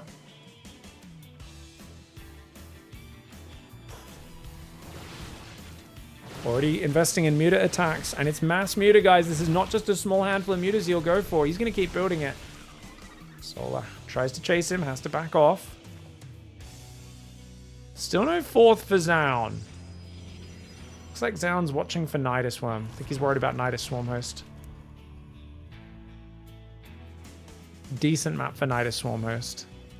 Mutalisk come out. They're just going to go for the Oracle, guys. And that Oracle does go down. So there's still 2 alive. Mutalisk's going to veer left. Not doing it as a crazy big surprise. Being a bit more chill with it as Solar. Ooh, Stalkers see him. Really good movement by ZOUN, but securing this 4th is going to be so hard. Oh, the High Templar were in the open. 4th Nexus gets killed, not cancelled. He's worried about those High Templar getting dived on. This has been one of the big things that allows mutas to do well. It's diving on the High Templar, killing the high energy ones, and then just flying away and healing up. Oh, going for a gas. Okay, interesting that Solar goes for a gas there, guys. Things do come out of the stasis trap and they do escape. Solar's really massing numbers at 10 gas. He just hit 5th base, 10 gas. 10 gas mining. He's already saturated both of them. You can see that. Yeah, wow, wow, wow, wow, wow. Okay, yeah, he's going to have the ability to build an insane amount of Mutalisks. You can see already he's at 1,400 gas a minute, which means 14 Mutalisks a minute. It's just an incredible wave of units to deal with. But ZOUN has Phoenix. Phoenix are the hard counter, but doesn't have the numbers and doesn't have Fleet Beacon yet. 2 cannons and a battery helping out in that main. Needs Stalkers though. Lings on the right side, jumping on the High Templar. Storms land on some of them, but only some of them on the right side. Adepts and Zealots get cleaned up. Mutas in the main doing what they can. ZOUN microing his heart out. This Phoenix micro versus the Mutalisk is so important. He's still trying to build them. There's Stalkers coming up now as well. There are still 17 Stalkers on this map. There is an Archon and a few High Templar, but the Mutalisks killed quite a few of the Phoenix. 4 Phoenix for 10 mutas is a good trade. Units lost tab overall, of course, massively in the favor of ZOUN. But it needs to be massively in his favor. He's only on 61 workers. Good Storm there. Phoenix count only at 4. It's really hard to organize these Phoenix in the chaos as they're popping out of these Stargates. That's why the Mutalisks keep abusing this angle, because it puts so much pressure onto ZOUN. The Mutas trading on the Stalkers. Kind of pig-headed the way Solar's doing this, but I like it. Like, I think a lot of players would say, oh, you shouldn't be engaging Stalker and Muta together, but he realizes tempo's on his side. He's got to keep going. That being said, he may have bled out too many Mutas. No, he gets 2 Phoenix snipes, and he pops another one. Gets another one that just popped. Those 3 Phoenix snipes are massive. More Mutas running in that right side. He's going to try and trade. Gets himself another Mutalisk. Almost gets one more. He's trying to hang out above this rally. Finds yet another Mutalisk. Does he kill it? Not quite. Good micro for ZOUN. ZOUN trying desperately to hang on. The Mutalisk doing anything they can to dive on top. And what a crazy survival for ZOUN. He is alive, but he's not in an amazing spot. But he's in a good enough spot. Right now, his supply is climbing. If he maxes out, it's amazing for him. If he can max out, it is actually game-changing. Now, he still does not have the Fleet Beacon. He feels like he can't afford it. It's too much time before it actually kicks in. He says, so what? Just Chrono Phoenix, use Stalkers, you know, use these units, but Corruptors are now, yeah. And that may make him want to pivot into more Stalker Archon. Because, of course, Corruptors cannot attack ground units. And since there's not going to be as many Mutalisks, that could work out. Oh, the Storm's doing pretty well, dude. Really ballsy chases there. Right side, though, Ling Muta going to come in. Gonna need warp-ins over here. Warping in. Oh, man. I said warp-ins, not warp-in. Oracles will come over to help deal with these Zerglings, though. Zealot does at least choke point things up a little bit. Baneley Nest is on the way. I don't think Baneley Nest is the transition. I think from here you have to go Ultras. I think Ultra or Lurker are the best transitions off Mass Mutalisk. Banelings can help you crash through a wall, but this is coming in so late. I mean, I guess they could still help. Just feels like maybe a little bit half-cocked for Solar. ZOUN's almost maxed out, but the Phoenix count's not growing. And I think that's the important thing, because these Mutalisks, they've almost got +2 flyer attack. They're doing good damage right now. Storm does not land on those Mutalisks. That Storm lands a decent bit, but where are the Stalkers? They all got surrounded at the front by the Zerglings. The Mutalisks very heavily damaged, but not dead just yet. Storms! Oh, Solar gets too excited. Oh, if Solar just pulled those Mutalisks out of the top right side and extricated them, I think he was in a good spot after that trade. But he just threw away so many. He's lost 62 Mutalisks. Oh my gosh. Okay, I think that's it. He's only on 74 workers. ZOUN realizes that was it. You are so all in. And now he can counterattack. I gotta say, guys, amazing handling by ZOUN. It is so hard to micro those Phoenixes while storming on the front, while defending all these different sides against these very fast-paced Zerg units. And I'm sure there's, you know, guys that was like, look, Protoss just makes stuff and defends. You guys, honestly, you don't even understand. The way Solar hovered above his rally point is one of the most stressful things to deal with. ZOUN continuing to micro those Phoenix pretty well, split his High Templar up and storm multiple areas. That was an exceptional display of Protoss defense. All right, guys, Solar in the top right side of the map. I like the idea to play Mutalisks there as well, but ZOUN held on so strong, and ooh, doesn't get there in time, mate. 15 hatch before Overlord. I told you guys, ZOUN, if he's showing that he's this dogged about blocking you, just go 15 hatchery before Overlord in the next game. And Solar's like, yep. Very good, very good. I really love that, like, the top Zergs, you really see the guys who perform the best in this matchup. They pay attention to these little patterns, because I feel like a lot of the Protoss players like MaxPax and ZOUN are part of team almost every game, try to block your opponent's expansion. And then you've got some of the other players who, like, every single game, they don't try to block you, they just do a really conservative gate scout. And then there's, you know, the guys who don't scout at all. And it's just, I don't know, you can really start to see the patterns in how your opponents do it. And I really remember when everyone was like, oh, we can't win this matchup, and Cyril kept doing well. It's always those little opening gambles and little adjustments he would make where he'd get himself ahead. And I think Solar's done a really good job of adding that himself to his game over the last, I don't know, it feels like the last, what, 3 weeks, Solar's evolved, become very, very strong. But ZOUN's got a game advantage. Will he mix in any Tempests? Will he go any straight Glaive Adept rushes or anything like that? I don't know. I feel like his Blink play is so solid. After that last game, might not feel any pressure at all.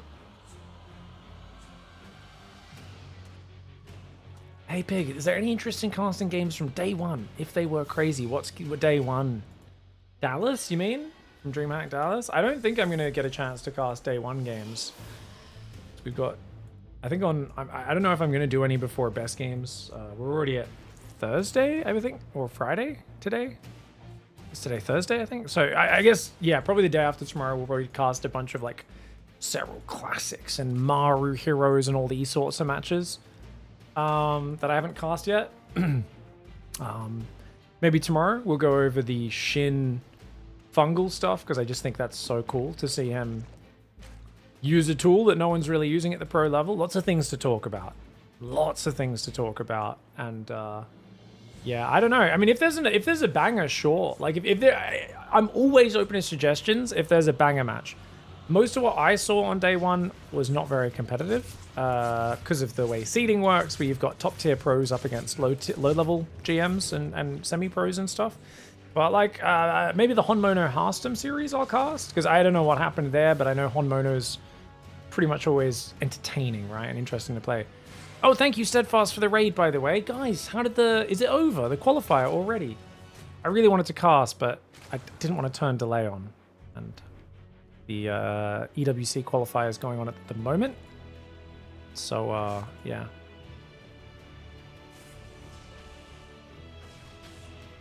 Alright, Overlord. Hey, okay. Solar hides on the pillar correctly. Nice, nice, nice, nice. He's like, I learned my lesson. And then, of course, the Oracle comes over and kills him anyway. No, I think he survives. Yeah, and then he can go south. Go south. Quick, quick, quick. Quick, quick, quick. Stalker's coming. The Ling's ready. The Lings can shield. And they might even get the probe, but the Adepts and the Oracle, good micro. ZOUN gets his third up. Only a slight delay. And he's got that super quick Twilight. That's a Glaive Adept. That's not a Blink.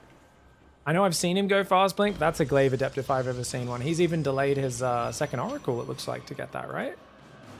Hard to realize that this is the case. Yeah, Glaive Adept. ZOUN has been spamming Glaive Adepts, but I think it's much better against Dark and Rogue, because they skip Roachhorn like every game, whereas Solar loves going Roachhorn. I'd say cancel Glaives, just go Blink. I know it can still work. I guess he's going to stick with it because it's his build order and he wants to do the optimized build order he's practiced, but personally, I really feel like Solar is one of the worst players for you to ever do Glaive Adepts against. So this is kind of weird to me because I thought ZOUN was being a proper genius by doing Glaive Adepts every game against Rogue and Dark because they were both so greedy and always skipping Roachhorn. Solus gets Roachhorn every game. So it just seems odd to me to do the same strategy. Sometimes a player gets so much success with this strategy, they start just mixing it in there, but I don't know. Solar's been good against that stuff so far. Who knows? I think this will hit a lot harder and more surprising than Creator's one. So, yeah, we'll see. Oh! Oracle does get sniped.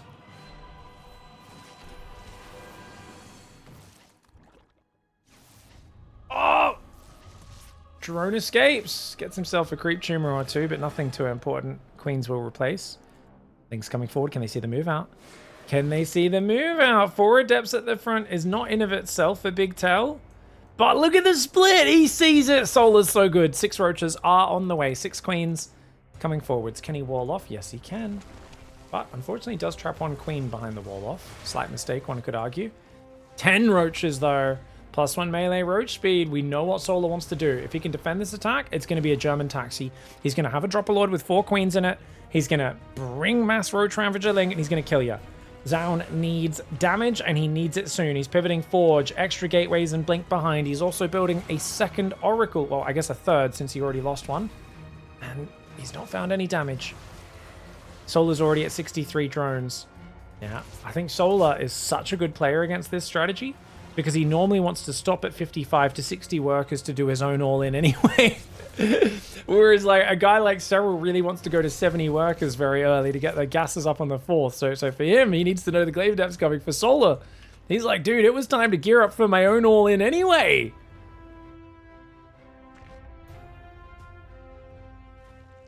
Three batteries, 2 cannons. Do like the defensive setup in that regard. Blink should have just barely have time to finish. He's still building oracles, though, which I find really odd, guys. Is it for stasis traps, do you think, or is it for laser beams? Cannon battery in the natural as well. Stalker Adept, I like that he's going out left. Maybe get a few link kills. Good move, good move. Okay. There's 11 Adepts. Only 1 in the natural wall right now. Oracles will defend that. Stalker warp ins nicely as well. Those Lings need to pull back. They can't be standing their ground. But then again, the Oracles don't hold position. One of them's already almost down. Oracle's got to be careful. Oh, Stalker Adept Cannon Battery. ZOUN's looking pretty slick. But the Stalker count is low. Keep that in mind. Bile's landing on the cannon. Battery's out of juice. Roaches and Ravagers starting to get worn down. Don't go too far forward though, ZOUN. Does force a transfuse out, but it comes out very promptly. Solar, no mistakes from him so far. More Ling Roach coming across this map. Remember, these are +1 melee Zerglings. They are Roach Speed Roaches. These are powerful Zerg units for Oracles, trying to use those lasers on the north side, fighting away from the Queens. Stalkers coming from the south as well. A big concave. These cannons did good damage, but there are no cannons left anymore. And without the cannons, you don't have as much damage per second. It's so close to a hold, but the supply count's still looking massively, massively Zerg favored. And oh no, he got 8 Lings in the main! I'm like, where did all those Probe losses come from? Oh, it's the 8 Ling drop in the main. He wasn't ready for it. They always do an 8 Ling drop in the main with this build. Oh no. I didn't notice it. I don't think ZOUN noticed it either, guys. Solar does his best build order right now. Pulls it off with style. Those Lings. Yeah, I don't know if he lost any Zerglings, man. Oh, GG. Alright, so apparently it was like, as the push was down here, getting chased back to the low ground, and it was just 5 Lings dropped in. Doesn't micro it at all, just drops them in the mineral line, and I don't think either side looks at this once during this entire sequence. Oh, that's tragic, dude. I remember, this reminds me of one time I was playing Hitman and Heart of the Swarm. He was doing his Hitman build to me on Cactus Valley. And I thought I was dead. And then he just left the game. And I was really confused. And then I looked and I'd clicked a single Zergling Scout into his base when his push started. And it had killed 30 probes. And he had no economy left. And I was like, oh. And I hadn't even realized. And then he messaged me saying, I didn't have a headset on. Didn't have sound. I was like, well, that's why you have sound, I guess, to get those attack alerts. That's crazy. Nice game for Solar, though. I think after shutting down the Adepts, it was going to be really hard to stop either way. All right, guys. Solar in the bottom right side of the map does go Overlord this time. He's like, mate, you're not going to go for that early block again, are you? And he's right. ZOUN goes Gate Scout. So he's going to get away with the 16 hatchery here. Would have gone 15 if he saw a probe coming in. Great play by Solar. And yeah, nice way to even the series up there. Now, it's going to be Incorporeal, guys. And it's a very good aggro map. This is a map where I'd be a little afraid of ZOUN. So I wouldn't be surprised if ZOUN does like an 8-gate blink or something like that. And I was going to say, it's actually kind of bad for that because you've got these ledges, right? You don't really want to be pushing up high ground ledges, but Zerg's 4th will be exposed on the low ground, so you can just like push in this area, I think, and that's going to be hard for them to deal with. So yeah, I think as ZOUN, something like a pretty heavy, at least 4-gate blink aggression, or would you lean into, or even just go for a committed 7 or 8-gate blink Oracle could be really nice. That's the sort of strategies that I'd be thinking about. The reason being, it keeps you very safe if Solar's all hitting you, because you by default are already stopping at 60 to 66 probes and just getting very aggressive yourself. And in general, if you're committing to a very committed attack, you know, you're doing a big attack, that keeps you safe against most things that the Zerg could hit around that time as well. So there's sort of a mindset that you can go into there, and on a short map like Incorporeal, that can be an issue. Now, keep in mind, main feature of this map, guys, when you go through the middle, there's a watchtower, but there's no way through here. So Stalkers can blink from side to side, Zerg cannot. Likewise, when you go up to these side lanes on this map, oh, actually, sorry, no. I was thinking about the other map, Pylon. Pylon's the map with the weird side lanes. But Incorporeal just has this weird split middle area that does kind of separate it into almost 2 left lanes and then 2 right lanes.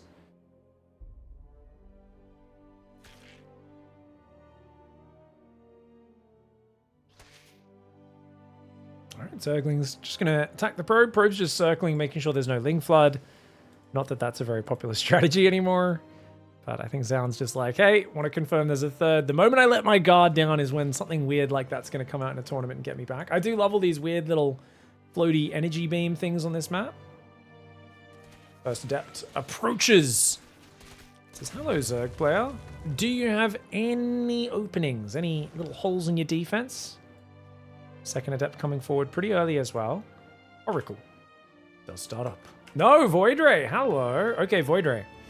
All right, so we're going to focus on denying scouting as ZOUN. Makes sense. He does like to... He loves to operate in secrecy.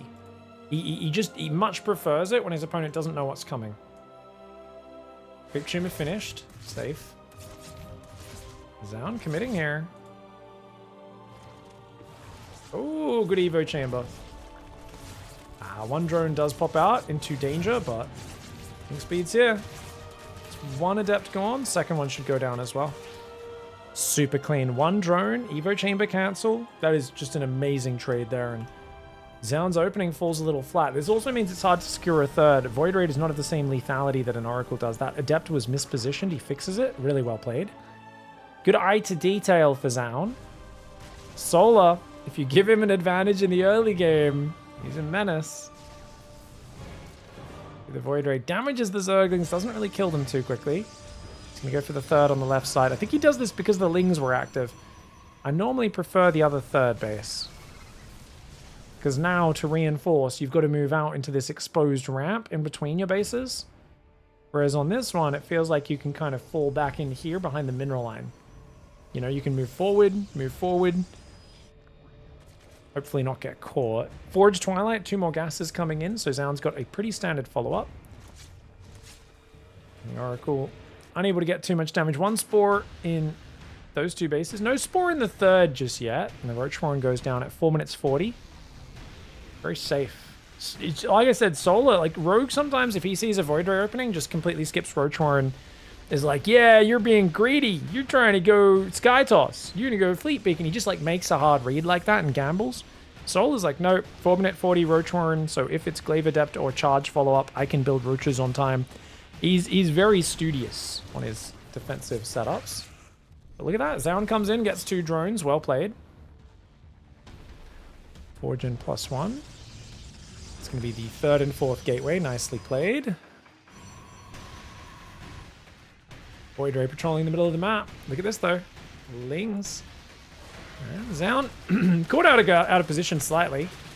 1 Adept will go down. This is okay, though. He's got Stalkers and Adepts there, so losing 1 Adept's not the end of the world. Nonetheless, Solar ahead on the trading. He has that 4th base on the right side. Remember what I talked about with, you know, it's a scary map for the Zerg aggression. You might want to do an 8-gate blink on this right side. Well, he's going to 6-gate. That 4th is in the position we expected it to be. Very rarely do people go for the bottom corner. And a Robo and a Templar Archives. Nope, ZOUN's going to defend. Okay, he's going to play defensive. But 60 drones, +1 melee, Ro12, 6th gas. Is this a... no, there's a 5th gas, or 6th gas missing here. Okay, this feels like just the same all in, right? Except there's only 1 Void Ray, 1 Oracle. He might not even... You know, he could Dark style this. Sometimes Dark doesn't even bring Queens. Nope, he starts Overlord speed. It's the exact same build, dude. Solar's done this build so much recently. The problem is, you mind game yourself. You go, oh, nah, he wouldn't do it again. He sees it. He sees the gas missing. That's a huge tell. That gas missing tells you exactly what's happening. ZOUN should know that this is an all-in. He should cancel his pro production right now. Start cannon, start batteries, start all that other stuff. Stalkers go a bit far forward. Where's his cover? The Void Ray's right there, but his Oracle's not here. His Void Ray's not covering. Uh-oh. 3 Stalkers go down. Should be able to get out of there now, but he's already lost 3. 4 Stalkers. Oh, gosh. Oh, gosh. ZOUN caught with his pants down. So many Zerglings. They don't even have +1 melee, but ZOUN doesn't blink back that weak Stalker. That's 5 Stalkers have gone down. Solar sensing weakness and shoving. He wasn't even ready to fight. He's actually transitioning Lurkers behind this because he realizes he's pulled the trigger before he was even ready. But the Stalkers here, so many going down, and that is just an excellent trade for a Zerg player. A Zerg player who has gases coming up on his 4th. Hive now started. He's going to swap into Lurkers, and ZOUN taking a lot of damage. Right from those first 2 Adepts going down, momentum's been in Solar's court, and it really feels like once he gets momentum, he rarely lets it go. Now, Contaminate there on the Storm, I actually think contaminating the Forge is more valuable because the Forge has many things it needs to do for the next 10 minutes of this game, no matter how long it goes. Problem with this is Storm finishes, that's all the Templar Archives is ever going to do. So I don't think you were really going to be fighting before that upgrade was finished anyway. Though arguably this does buy you time in case ZOUN was going to do like a Stalker Storm timing attack of his own. But Storm largely a defensive upgrade, so unlikely to matter in this one. 5th base on the right side does come in. Groove Spines is there.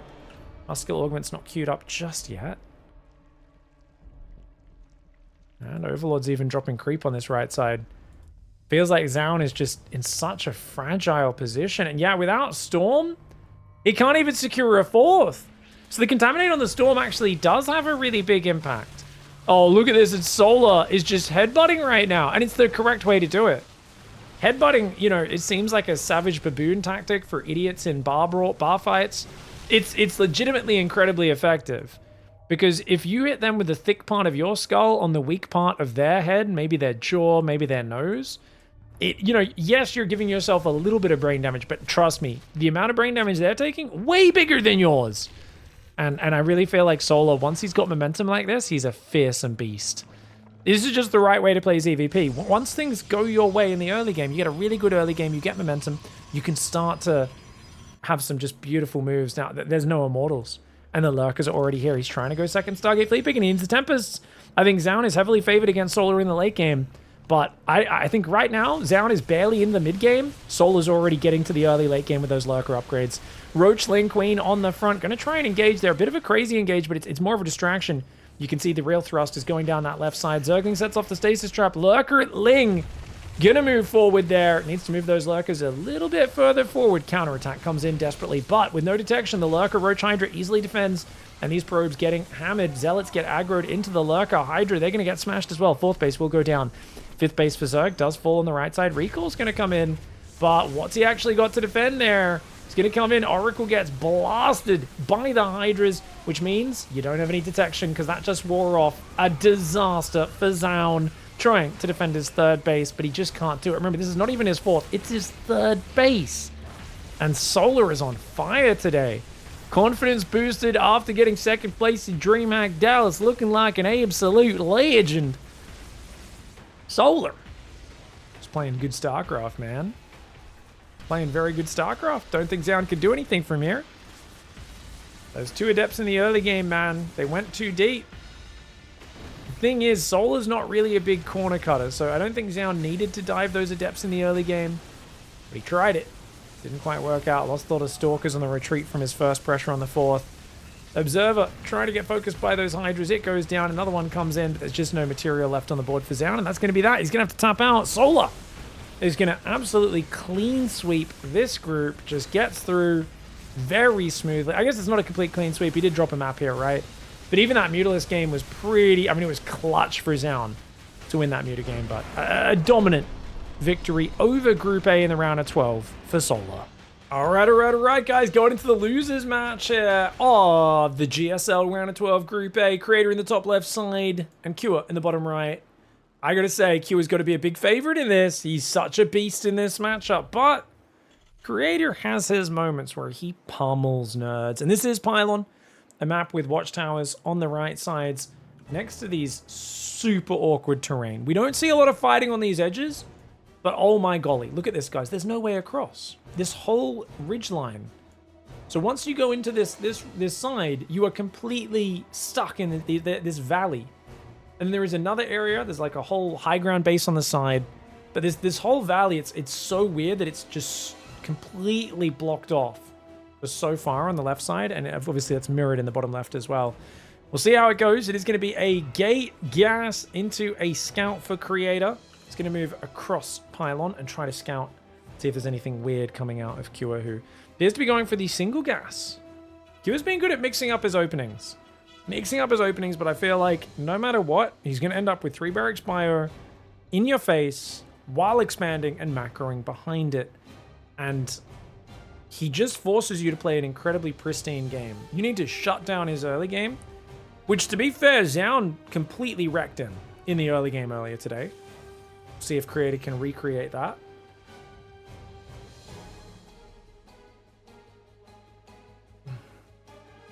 The probe there, bit of spiteful blocking, does force the command center to be slightly off position, which can be corrected very easily with a lift and reposition, but, you know, it's not a bad idea. Creator, the most emotional player in all of StarCraft. Wears his heart on his sleeve. Triumphant. Fist pumps. Screaming at the monitor. Likewise, broken headsets, broken keyboards. A trail of them behind him. And his defeats. And not ashamed to cry when things don't go his way. StarCraft truly is his life. It's his love. Cure, much more contained. Cure much more of that, you know, somewhat stoic Korean sort of, you know, doesn't give too much away, very controlled and very methodical, and I think it matches his playstyle, right?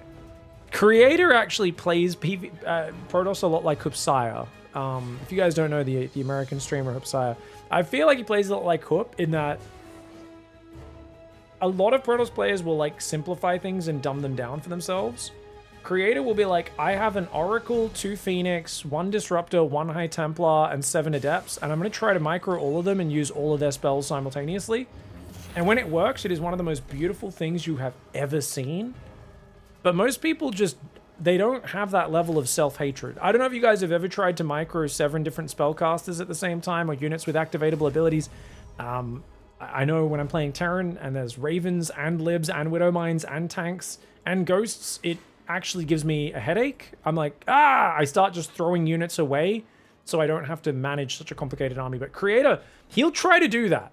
He will try to manage the most technical 7 different unit types You know, it's bizarre to watch because there are times where I'm like, dude, just make it easier for yourself. But then he pulls off like the most amazing hold I've ever seen, and I'm like, don't do what I said. Keep doing what you're doing. This is amazing. I can't believe you can pull this off. Where's his pylon? He's forgotten his pylon. Uh-oh. I don't know. One just finished somewhere? 47 out of 54? Oh, okay, right. Never mind. Perfect pylon timing. I think the overlay was lagging a little bit there. Still said 46 even after the pylon had finished and he'd started the shield battery. I think sometimes the overlay just updates like a second or two later. Or I'm blind. Could be brain lag. You know, probably brain lag, let's be honest. Probably user error. Cyclone Marine drop coming into the main. Few Phoenix Adepts. And a Stalker.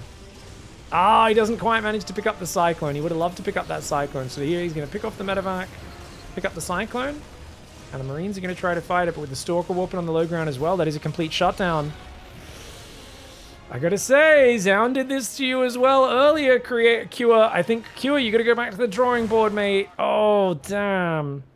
I feel like Cure might need to play like a 3cc or something next game. These openings, Creator, I think, saw what ZOUN did to him and is like, yeah, let's do some of that. Hide the Phoenix. Wait for him to overcommit in here. Oh, dude, he's getting hammered in game one. Tank gets picked off. Easy tank snipe. Dep's picking off Marines and SCVs as well. He could pick off all the Marines with these Phoenix. He's got like 3 lifts available.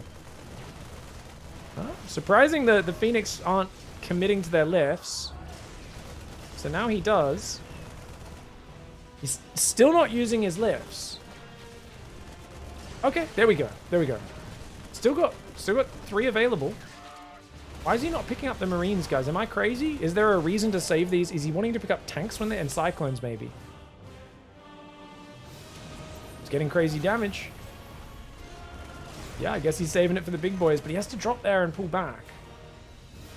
Okay. Really odd choice. I've never seen someone preserve multiple drops like that. Raven comes in, gets 2 probes, shut down by the Phoenix. This is a disaster, dude. There's 3 Nexi up, charge +1 Phoenix on the way, and Stims just started. Dude, Cure is in trouble right now. Cure's in trouble right now. Yeah. Yeah, this is the... I know I can't do anything aggressive for the next 5 minutes. 3rd command center, that is. He even cuts Marine production to do it.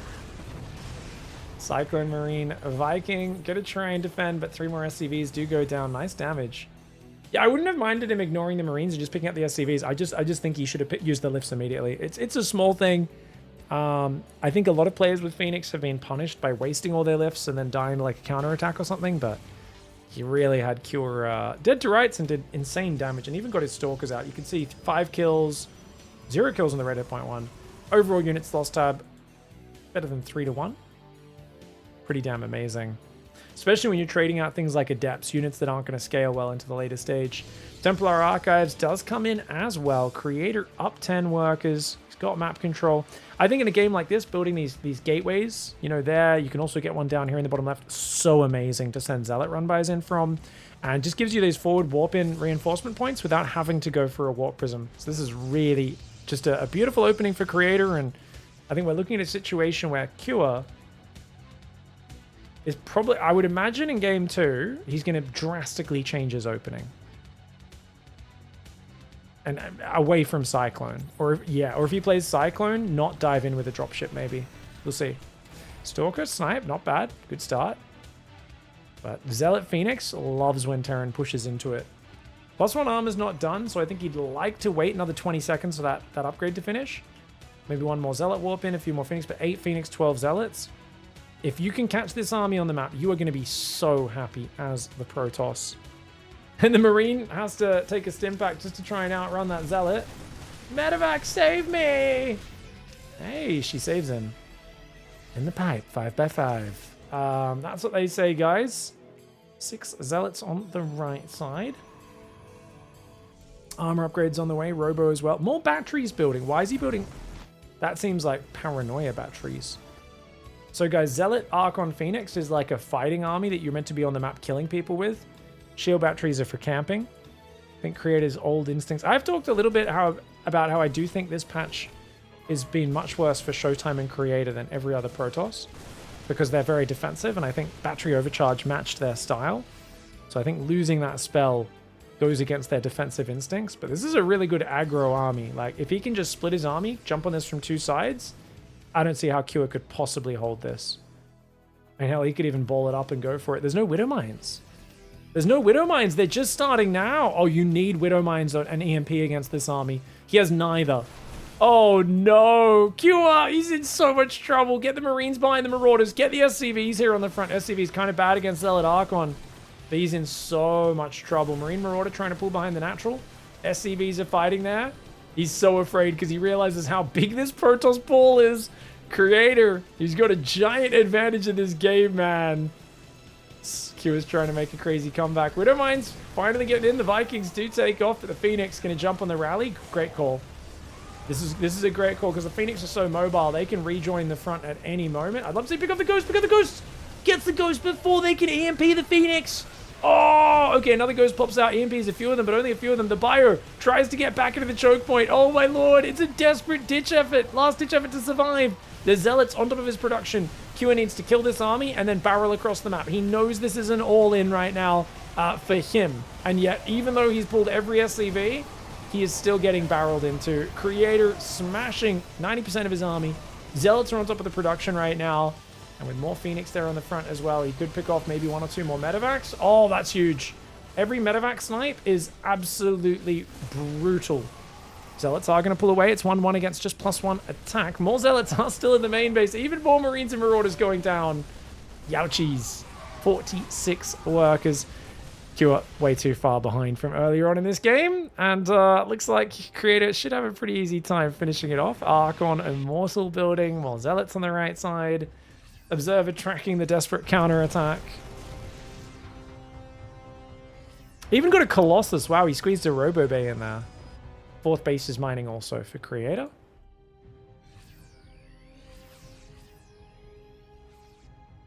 Probe coming forward. Ghost Bio is going to clean that up. Ooh, Zealot in the main base. Here we go. Force Field's going down. Zealot, Phoenix, Archon trying to come forward. The Bio Ghost trying to fight as best they can. Ooh, the Zealots. Okay.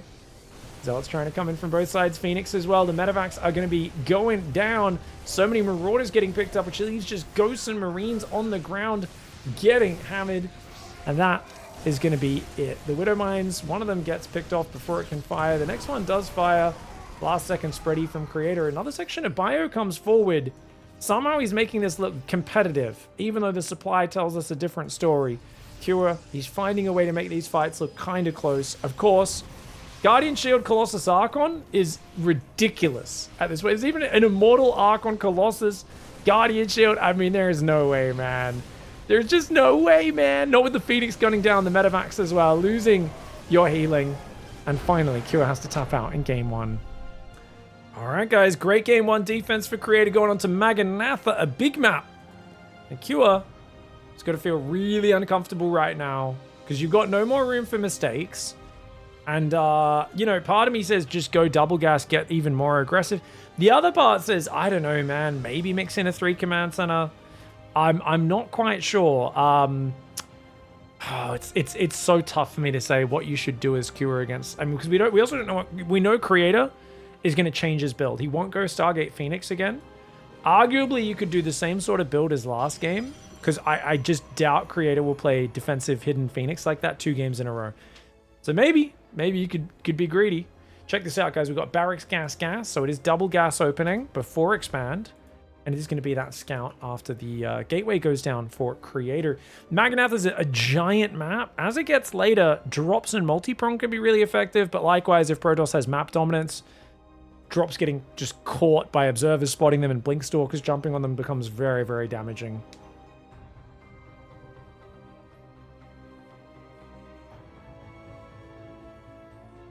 I think it's going to be a Reaper. I do think we'll see Reaper Factory. I don't know why. Just sense it. And Marine first. Wants to go for that quick factory. And there we go. It's going to build it up there. Already preemptively kind of walling off the area where the Blink Stalkers would want to come in. And seeing that factory time and get out of there, Creator. You know a Marine's about to pop. You could go back to double check. You do see Reactor comes out immediately after the Marine. Now this is Cybercore before Nexus, guys. You can see that Nexus just started.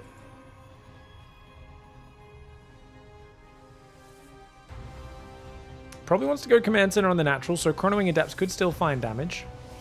And indeed he will. Alright. Adept... Sentry?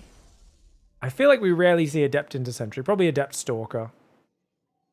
Third or fourth unit probably will be a Sentry. Actually, I don't know how much Creator uses Sentry. Actually, I'm realizing I'm not really too up to date with Creator's playstyle. Now, double Adept even. He's going to Chrono both. Wow, okay. He's not even shading it forward, though. Okay. Double Marine production comes in. Starport begins almost immediately. And it looks like we're probably going to be seeing a Widow Mine, I think. Yep, SCV starts here. Command Center's on the way on the natural. And Tech Lab does go down. That at least showcases the most aggressive potential start. Adepts coming in. 3 Marines out front trying to anticipate it. The Adept gets in ahead of them and says, ooh, I sense a juicy drilly boy. Gonna get a head off and then shade away. Second Adept joining forces here. So the double Adept will beat 3 Marines. But with the Cyclone started, that equation will change very quickly. Q has got to get out. Double Shade could commit, but with a 4th Marine, becomes a little harder to commit on this. And he's gonna try and go for it. Oh, that Adept didn't get the shot off there. Couple Marines and an SCV being pulled in order for 1 Adept to go down. It's an okay trade. Behind this, it is second gate, Robo. Third gas, no doubt, will be coming down shortly as well. So Creator just playing very stock standard for now. And we are going to see that Cyclone Marine drop move out. 3 Marines and a Cyclone. Siege tank behind it. Tech Lab on the starport as well.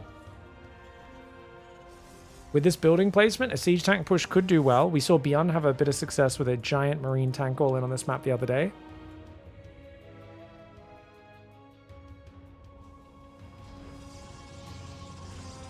Oh, Stalkers are there. Come on. Come on, come on, come on. Alright. Good micro here for Cure. Stalker, good micro for Creator as well. Doesn't let the pylon go down. Nicely done. Good defense. Players have got really good about defending this ledge recently. There's too many freebies going down for a while there. Siege tank is out. Second one on the way. This is very early tank production for Cure. Second barracks is coming. Is he thinking about doing a half-cocked push with 2 tanks and just a pack of Marines and a Cyclone? Maybe. Third Nexus goes down off 2 gate. Stalkers are there defending. Very blind play for Creator. He really doesn't know what he's up against, does he? He's got an Observer going forward now. It's going to be his first real sign of what's going on. Forge, charge. You can see Cure doing some add-on swaps now. I think that factory could swap off. No, he's going to get a 3rd siege tank. Incredibly safe play. 3rd gas, engineering bay goes down for him. Expect a 4th gas as well. He's going to be going double medevac. That's 200 gas. He's going to go stim and shields. That's 200 gas. That's 400, 500 if you count the +1 weapons. Not to mention wanting to build Marauders, extra add-ons like this reactor on the factory. It's a lot. It's a very gas-hungry moment in the build. 2 more gateways coming down at the top. That's 5 gates. Charge +1 on the way. Stalkers are hanging out. Observer's going to rotate.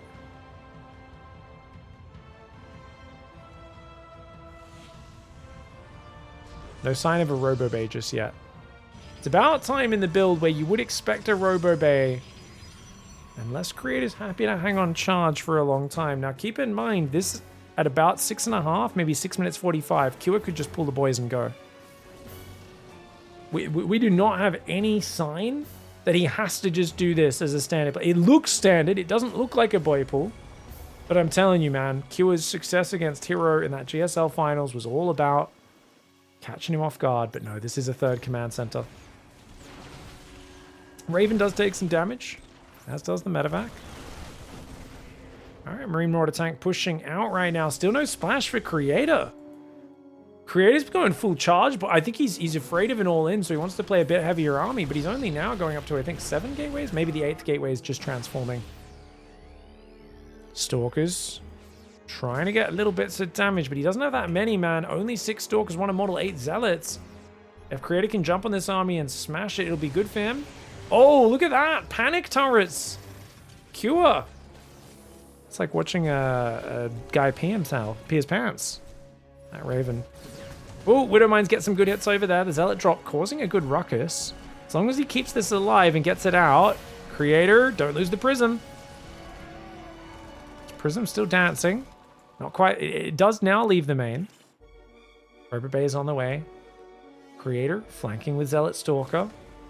Third Command Center is almost done for Cure. This is what Cure does so well. It looks like a committed push, but he's happy to not commit. +1 weapons is finishing. Concussive is coming in. He's going to start rallying forward, and he will find the Zealot Stalker on the map.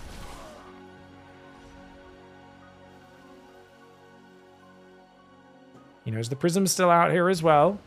Oh, he's going to split and go for a double drop. But that means he leaves his tanks in the open. Crazy move that. 2 Widowmines and 2 tanks go down. Does lose 2 Stalkers. That's a good trade for Creator. 4th base gets denied. At least the attempt does. Cure needs to get out of here, man. Luckily for him, there's no Stalkers up in this side of the map. Otherwise, he could be in big trouble. Takes a few Stalker hits. Of course, threatening the main base from the dead space. 3rd Command Center will now float out. He's going to float out on the left side. Will Cure. 4th and 5th Barracks does start. +1 armors on the way. +2 attack. Getting chronoed right now, along with the first Colossus and the extended Thermal Lance upgrade. 4th Nexus coming in as well.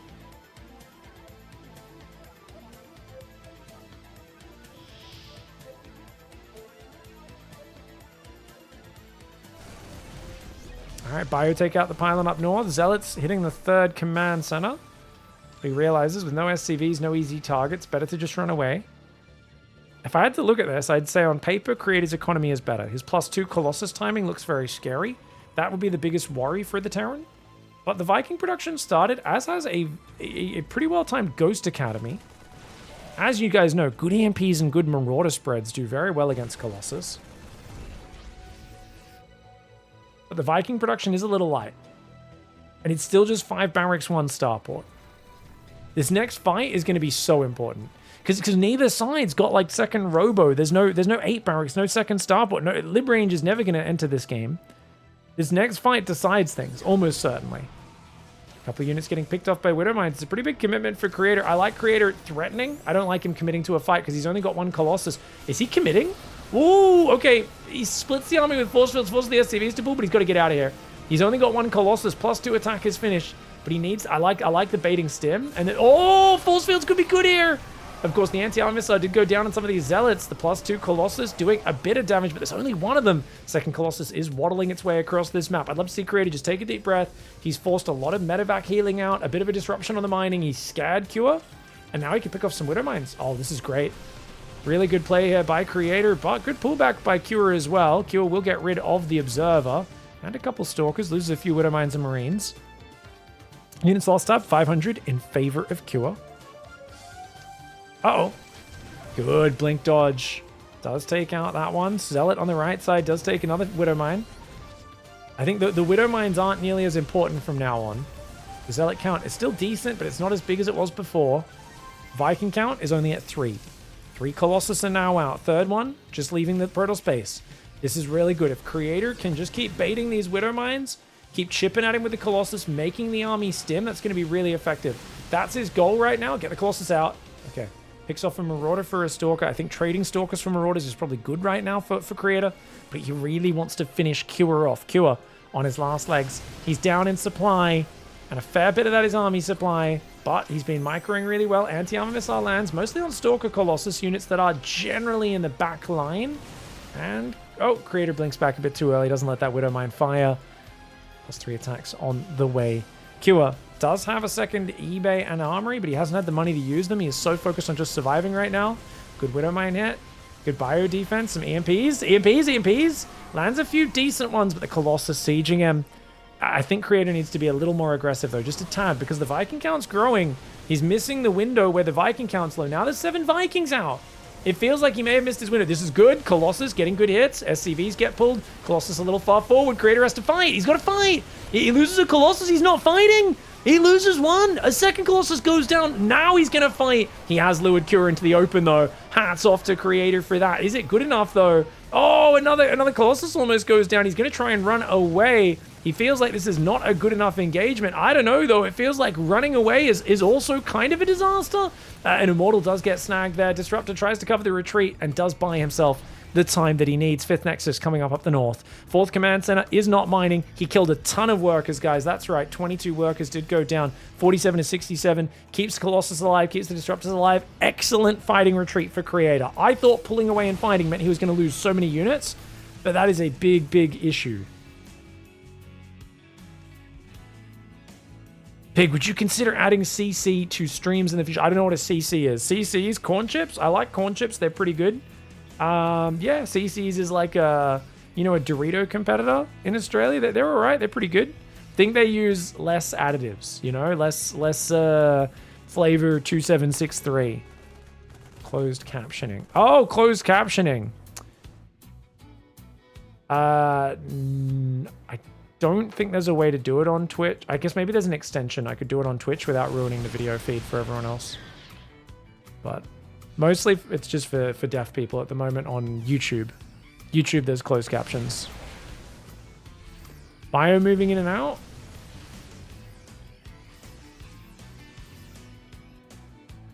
Zealot's moving back. Zealot Colossus roaming. Guys, Q has withstood the storm. Question is, for what? He's got 2-2 finishing. He's got a big army.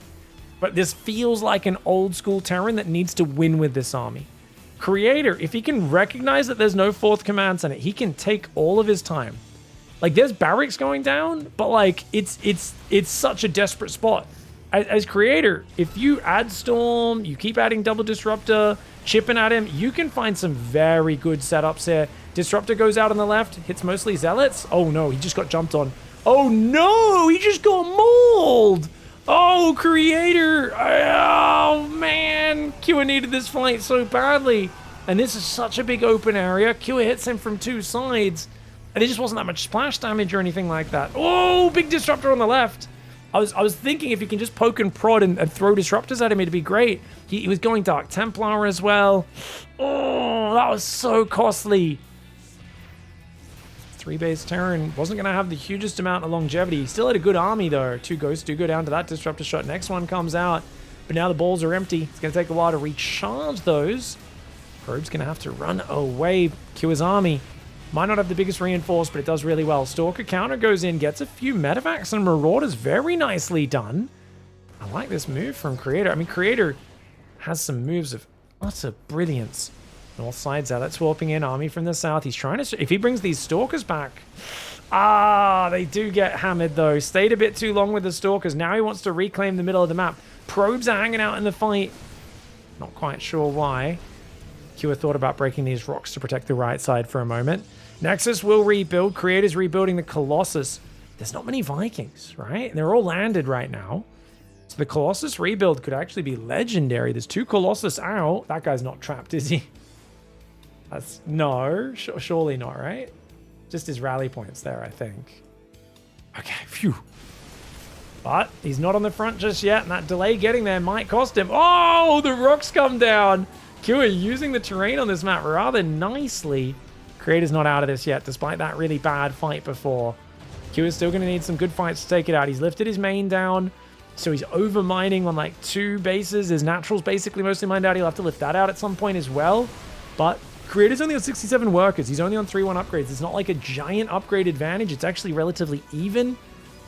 But 4 Vikings building at a time. Creator wasn't able to get a big trade there, and that's a really big problem for him. Because if the Viking count regrows, if he lets 2 full cycles of Vikings go out, suddenly there's 10 Vikings again. Creator's in troubles.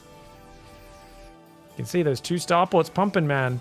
Kua knows what he needs to do. He's like, wait, how many Colossus did you rebuild? Okay, I gotta pump Vikings, man.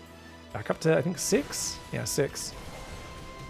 Bio Ghost trying to pull back here. Might be worth landing some EMPs on these Zealots. They look hungry to fight. Massive EMP on the Zealots. Finally does drop a stim. He's got 12 medevacs. He can stim for days here. Ghost and a Marauder do go down. Actually, only the Ghost there. Prism does fall to the Sniper from the Vikings. Decent disruptors there. Good fighting retreat for Creator, but the inability to stand his ground. One has to wonder if he's going to do this fighting retreat, doesn't he need to be sending Zealot DT in elsewhere to really punish Cure? Because it feels like his Zealot Stalker isn't really achieving much in these fights. And I think Cure, every time he chases him, is just getting way too much value. 9,000 resources more efficient. And yeah, he's going to kill their space again.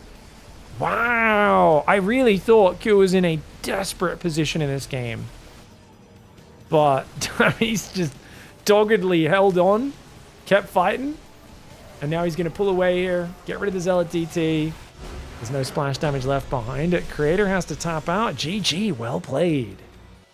All right, guys. Cure on the comeback train, refusing to go down without a fight. Still a really rough situation in that last game, but Creator not able to finish it off. Did seem like the sort of game where Psystorm would have kind of checkmated Cure, but, you know, it's so rare that you're going to choose to consciously be like, I want Disruptor and Colossus and Storm off sub 70 workers, like not that deep into, like it wasn't like it was super late game or anything. I don't know. It's so weird when I look at those games where I'm like, yeah, you really want to be, I think, splitting off a chunk of Zealot Stalker countering and then obviously getting DTs in as well.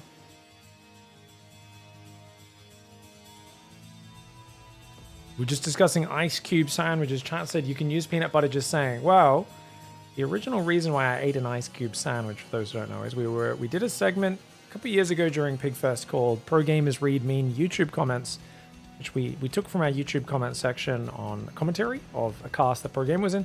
One of them had Hero Marine in it, and a guy who, like all of the commenters, was a bit of an unhinged loony, was like, you suck, Hero Marine.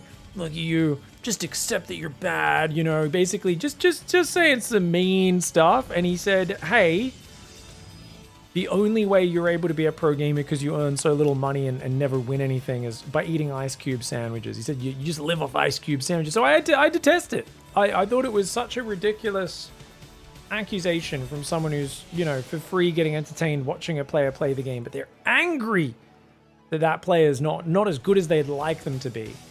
That we tested it.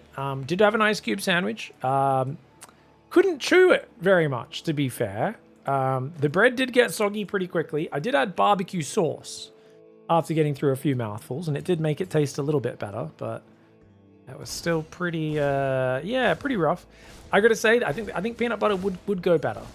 I don't think, you know, a little bit of peanut butter is gonna break the bank that badly. You could put some shaved ice on the sandwich. Yeah, as long as you eat it quickly before the bread gets soggy, that'd be fine. Twilight Council on the way. All right, so pretty defensive for Creator. It's going to be the factory on the right side. Bunker for safety. Q is not taking any chances this time. Bit more old school Hellion. Single Hellion. He's going to go straight Raven, I think. Could go Banshee, but I would imagine we're going to see straight Raven. And, yeah, 2 tanks and then just straight bio. I think this is Q's best build classically over the years. He's been so consistent with it. And I do like seeing it again. The Reaper's just going to poke around, keep those Adepts pinned at home if he wants to deny the scouting. Ooh, okay. He will go down. Sacrifices the Reaper to confirm. And he's going to go for a Widowmine. Oh, okay, we might... I mean, Widowmine drop. Maru and Clem have both made it look really good recently. I'm still not the biggest believer that, like, it's the best build ever, but if you're good at microing those Widow Mines, it feels like there's always a way to get some value out of it. It's a very cheap unit, right? Very cheap unit. Just got to be careful about knowing what you're going up against, right? 3-gate Blink Robo. Creator will take a 3rd gas after this pylon. Oh, interesting battery placement. What is that about, guys? Is that to defend a drop? Because that doesn't really heal an attack on the front. Is this like a Banshee battery? Oh, just interesting. It's like he's already thinking about a Cyclone or Marine drop hitting from that angle, I guess.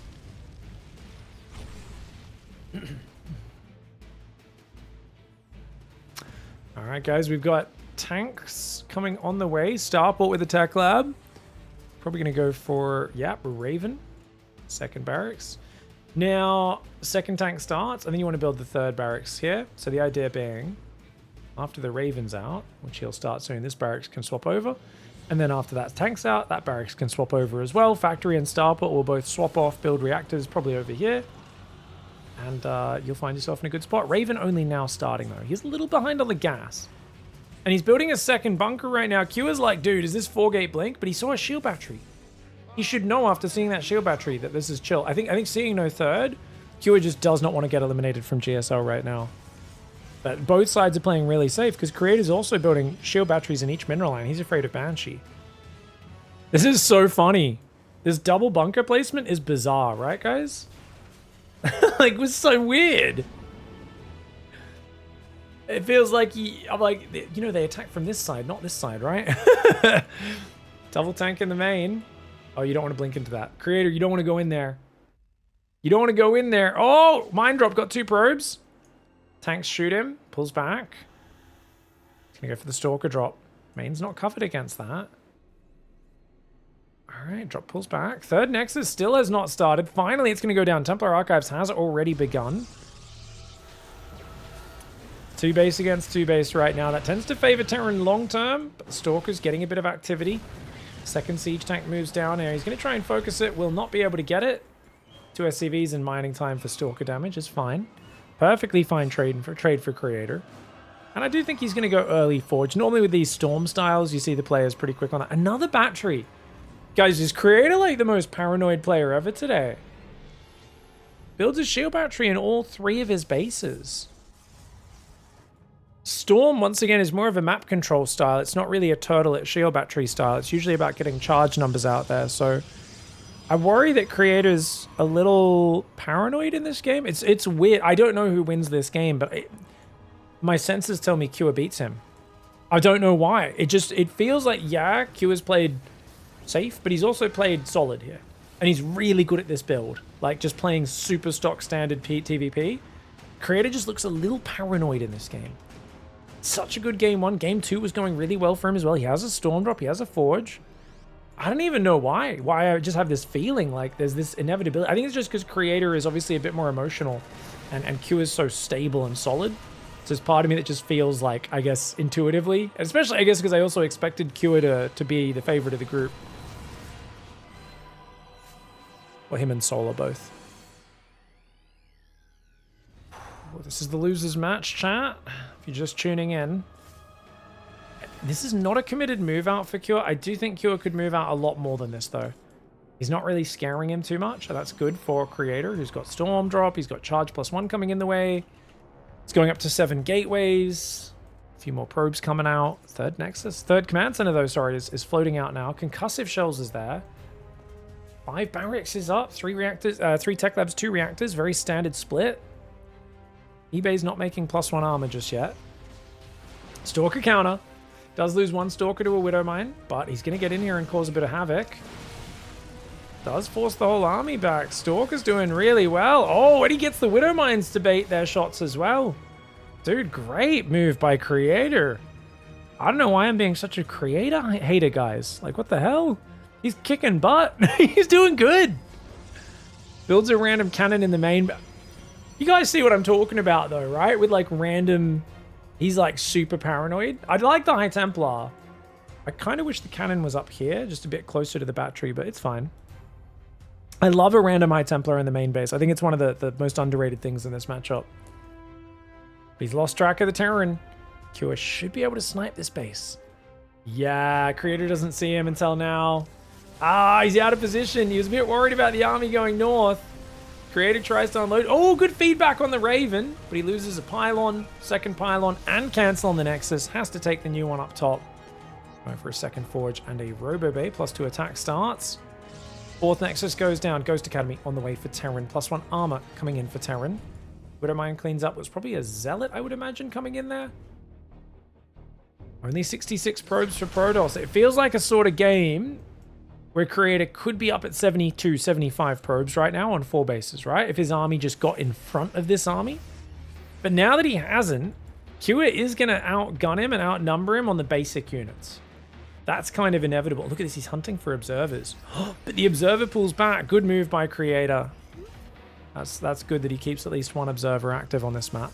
Colossus is starting. +1 armor getting chronoed as well as +2 attack. Cannon battery everywhere. Yeah, Creator is such a turtle boy. He's trying to build this like defensive stuff everywhere. Is that good? In some situations it is. If Kua splits up and attacks everywhere, the setup for Creator is going to pay massive dividends. He's even got... This is weird. He should not have Zealot, Immortal, Sentry in his main base. I mean, even the main base is completely protected by up here. He should move this High Templar to the north. Have one High Templar on the natural, one in the north. But he's got Zealot, Stalker everywhere. This is this thing Creator does where he splits his army into like 26 different squads and spreads across the map. Advantage? He's not clump free MP. Disadvantage? How the heck do you manage this? Remember what I was talking about earlier? At the start of this game, I was saying, I started earlier in this series, Creator will try to use the most complicated stuff you've ever seen. He's got like just this crazy split of units. It is, I don't know how you stay organized when your army is scattered across the map like this. If he does it well, it's going to be amazing. Chat said guerrilla warfare, and someone else corrected them and said, no, it's with the correct spelling. It's guerrilla warfare, G-U-E. I think they might have meant G-O-R, guys. They might have meant, because it's a Protoss player. Remember, people are very racist to Protoss players. They call them gorillas and monkeys and baboons all the time. Stalkers are going to try and meet this army. Got to get out of there. Doesn't lose too many. Zealot drop gets in. Ooh, okay, Zealot drop comes in. Zealot run by on the front as well. It's going to cause some problems for Kua. But he pulls this whole army home. I like that Kua doesn't try to push. He realizes this is a big distraction. Oh, can the Zealot kill the tank? It does with the friendly fire. Dude. Youchies. Let's get a siege tank. 7 SCVs. Does lose the prism though. Stargate, Dark Shrine on the way. +2 armor, +3 attack have both started. Army's going to rotate south again. Main army of Creator is not there to guard it. He does see the army, stumbles into it with his zealots, and he's going to have to give up this southern base. It's only got a small force to meet it. Oh. Yeah, half of his army is still in the north. I'd like to see big zealot counters. Great storm. Good storm, and it looks like some feedbacks went down as well. Disruptor's coming out. There's an argument that keeping his army split like this is far superior because he can't clump it up and take a terrible fight, right? Zealot's getting a bit of damage. Stalker's blink. Chaser medevac. Creator, he's getting well set up for the later stage. That being said, Kua has 2-2. Ghost count growing. 6 Ghosts are out. Remember, Ghosts are 3 supply now. 5th Nexus, number 2, going down for Creator.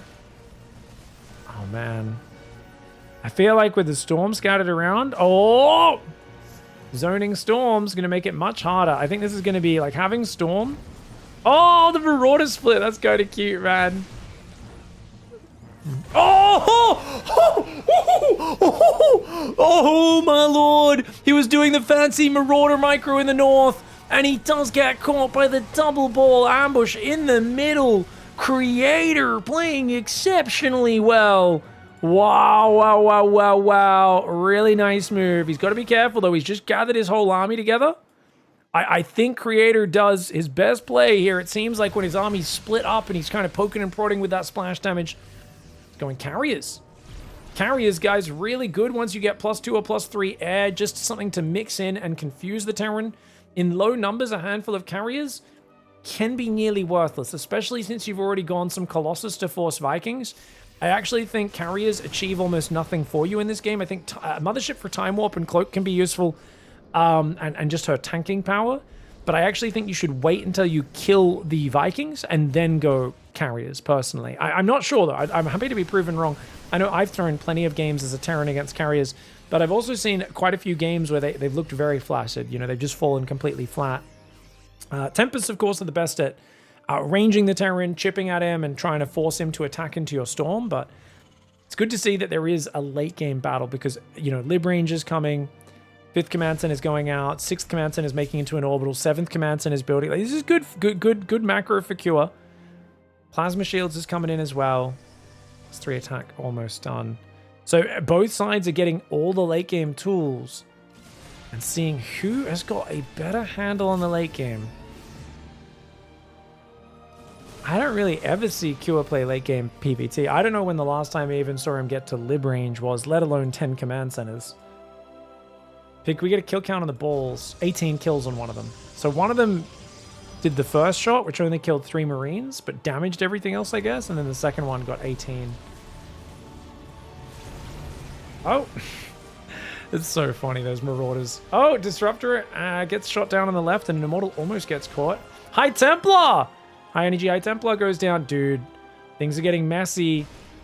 Things are getting messy. I think that was another High Templar in the middle of the map. Maybe? I'm not sure. These Marauders being a nuisance. His army's scattered so much. Uh-oh, Creator, you got to go out of range. Gets a feedback on the medevac. I think he meant to click on the Ghost. Other ship poking around. He's got 3 carriers, banking them up. He's going to try and do the carrier surprise. If you come out with like 8 carriers, 10 carriers as a surprise and just jump on their army, it can just win you the game sometimes. He's got +2 ship weapons on the way as well as plasma shields and +3 armor. Disruptor goes around. Oh! That's only 1 Marine for 2 Disruptor shots. Next one only damages. High Templar on the right did not land any storms. I think he forgot that was there. Creator's got to back away from the base. Not the best storm there as well. That one was a little misplaced, I think. Oh, there we go. Nicely done. Does manage to EMP the sentry. Storm there. Big storm does land. Energy recharge has been used. Disruptor's holding back the Terran for now, but for how long? He's going to grab the carriers and go. Creator, you think he senses, hey, you're overextending. I want to fight. I want to go now. Wants to get rid of this middle base. Maybe jump on top of this army. It's very heavily overstimmed. Blinks forward here. Tries to bait him into standing his ground. It's a crazy fight. Time Warp goes down. Mothership's going to pull back. Carriers are a bit behind. It's a disjointed engage, but it might just be the engage he needs. Storms his own army. Does land it on the Vikings as well. Creator wants to jump on this army. He might just have to headbutt. I feel like if his carriers keep going, he can kill that army. There's not that much anti-air, but he's only got 6 carriers +2 attack has not done against +3 armor, which means those carriers do not have the fighting power that you would hope. There are 3 Immortals in the mix. With +3, they do 65 damage a shot to armored units like these planetaries. Stalkers are going to be picking off a Marine and blinking away. I love that Creator still does that micro even in the late game. It's one of those things where, for the life of me, I would never prioritize something like that, being the noob that I am, and it's always staggering to see the way pros still focus on those little bits of the basics. They're just deeply ingrained in their muscle memory. They don't even need to think about it. It's like, of course I'm going to micro my Blink Stalkers. That's why I have them, dude. Actually a pro gamer. Former runner-up to the World Championship 13 years ago, Creator. Cure. He's never made it to a World Championship finals, but has been the stronger player in the last 5 years. Liberator Bio Viking coming forward. Disruptors are poking forward. Planetary will get busted. He's going to keep going. Pushes into the libs. Creator. Chad Gamer, dude. He's got no storm left, though. He's got 1 High Templar with no energy right now. Where's his insurance? Guys, he doesn't have any insurance. He's making a dark. He's got no insurance. No storm. His High Templars on the front getting shot. I mean, I get the carriers are good, but remember, it's a lot of Bio Ghost. 6 Vikings being built at a time. He's not building new High Templar. He should be warping them in, filling them with energy, and rallying them across the map. This is crazy. He's got 2 Colossus. Mass Viking here to come forward, though. Oh, the Prism actually has 2 Immortals inside. But look at that, guys. The Vikings can kind of... he's got to get out. Creator needs to get out. He doesn't have any Storm. He's just going to try and chase into the Vikings, which can work if you get all the Interceptors launched. Does kill 5 Vikings, but he's already lost 3 carries. He's going to lose a 4th. Uh-oh. Uh-oh. Where's the insurance? Where is the Psi Storm? He doesn't have any High Templar in reserve. He's got 1 High Templar on the map, guys. It's just chilling. Storm is the most important upgrade ability in the late game of PvT. I know I've been ranting about this, but it's the same mistake Classic made against Maru on Ultra Love. We keep seeing Protoss players in high pressure situations forget about Storm. It's the spell that is so good against air units because it's your only anti-air AoE against these Vikings. This is huge. He's got 2 High Templar now, so he's warped in 1 more. But he needs energy on them, and he needs to use those storms on these Vikings that are just hanging in the open. Even little bits of damage like that, really effective. One of the most supply-efficient units. If you have 4 to 5 High Templar at all times on the map, it's 10 supply. It's well worth dropping your probe count even down by 10 to have that. Now, he does need to put his workers back on gas and secure more gas in the bottom right, because right now, Creator is gas-starved. He's also down 6,000 in the units lost. Now, he did kill this middle planetary. Here we go. Good counter push for Cure, though. Oh, the Storm. Only clips the edge of the army and the Liberator. No big damage there. So there's still 2 High Templar only. This is crazy to me. Because don't get me wrong, you can warp in and fill it with energy, but that's only defensively. This seems like a huge oversight from Creator. It's a pattern I've noticed in not just Creator's games, but I'd say most Protoss Pro players. It's a very hard to micro late game, but especially if you're going Skytoss, Storm is crucial. Like, people can argue if they're playing ground Protoss, just playing DT Disruptor is better. And I'm actually like totally down with that argument. I think it's not a bad argument. But if you're playing Skytoss, you need Storm against the Viking Lib. Only got 2 High Templar in there. Not a lot of focus on that. Does already get rid of a carrier. Disruptor trying to poke forward. Disruptors also chew up way too much supply. 5 Disruptors. Oh, the Storms! He goes for the combat Storm drop. That's what we're talking about. Fills up the energy again. Another big Storm. Great play by Creator. Yes, he loses a Nexus, but he's actually closing the gap in the units lost. That's why Storm is so important. But he's not got any insurance. No backup High Templar is what worries me. Because remember, if you chase, you need a backup High Templar behind your army to stop him chasing you. It's one of the biggest things to be out here on the map. Right now he's chasing with no Psy Storm available. No energy recharge available because number 1, it's on cooldown. And number 2, sorry, there's no Nexus nearby because you are attacking. Great Disruptor shot, gets 2 ghosts. Okay, Cure on the other hand, guys, how does he close this out? He keeps doing what he does, and he just looks for those carriers to get out of position and just pick them off when they're out of position. He's going to YOLO. He sees no Storm. He might just YOLO it. Oh, it's a little messy. It's a little messy, but the carrier derping forward. He'll take it. Anytime Creator gives him freebies. If he can move in, shoot a carrier, move out without the carriers launching their interceptors, or if he can kite so he's only fighting 1, 2, 3 carriers at a time rather than all of them, that's when the Vikings are going to absolutely crush. He's got 3-1 upgrades. He's got +2 armor. Very important armor upgrade that he needs to get going. The bio hanging out with the ghost in the middle of the turrets here. He's secured this base, which is really important. How many orbitals does he have? He's on 5 orbitals. He does not have the Iron Bank. Cure is not really set up for an end game like this. He needs more command centers. You can see he's trying to make another one back here. He's trying to slowly make more command centers. Yeah, Q is still trying to get... This has been like a budget late game. It hasn't really been the massive economy turtle for 20 minutes late game. Uh-oh. Oh, this is a great drop by Q, cutting off that bottom right. Zealots are going to come in here as well. But there's a few bio ghosts there. Tempest do pick off that guy. And the Zealots do get in the natural to cause a little bit of a ruckus. Marine Marauder unload from the bunker. Zealot's going to do okay. Who wins this fight? I think the Zealot does. Yep. Nicely done. Dark Templar in the bottom gets cleaned up by the Marine scanning. Good micro for Cure. Now, once you've got Tempest Storm, you should be able to deny these 2 middle bases if you can just control the center. But right now, Cure, by controlling the center, is not just controlling his bases, he's also denying the 2 middle bases of Protoss. Gets himself a Tempest. Tempest do answer with a few shots along with a Stalker Blink. There are currently only 2 High Templar available, guys, and they are both in the main army. It's a little bit of oversight. Dark Templar going after these Marines, though. Chop, chop. Oh, he gets jumped on! He gets jumped on! Oh my god, I looked away for a second. I'm sorry, guys. I did not think you was just going to jump on him. But all of his High Templar were up north. That was only like a third of his army. The other third is sitting up here. There's 3 carriers in the top left. What's he done? What's he done? Why is his army just split into 5 different spaces? What? He's gone back to the weird split thing that he's doing. Dude, I can't believe he's still trying to storm drop against this army. This is so wild. If it works, it's amazing, but it's so dangerous against this Viking count. Great storms. Oh my gosh, those Vikings just got ravaged, taking massive storms. The carriers are going to try to join in, but they're getting shot down. Is there enough support for Creator? It feels like no, there isn't. He's out of bank. And oh man, the Vikings do really well. But wait. It's turning. It's turning. If those Vikings get chased down, this is massive for Creator, but the supply is still in Q's favor. Both sides are broke. Army coming forward. There's a Disruptor behind this as well. The Disruptor could be a game changer. Disruptor, it's going to throw its shot. The Ghosts do get away. Units lost tab. 7,000 in favor of Q. He's got a bunch of orbitals dropping mules. There are more probes. 12 more probes for Protoss. Oh man, this is insane.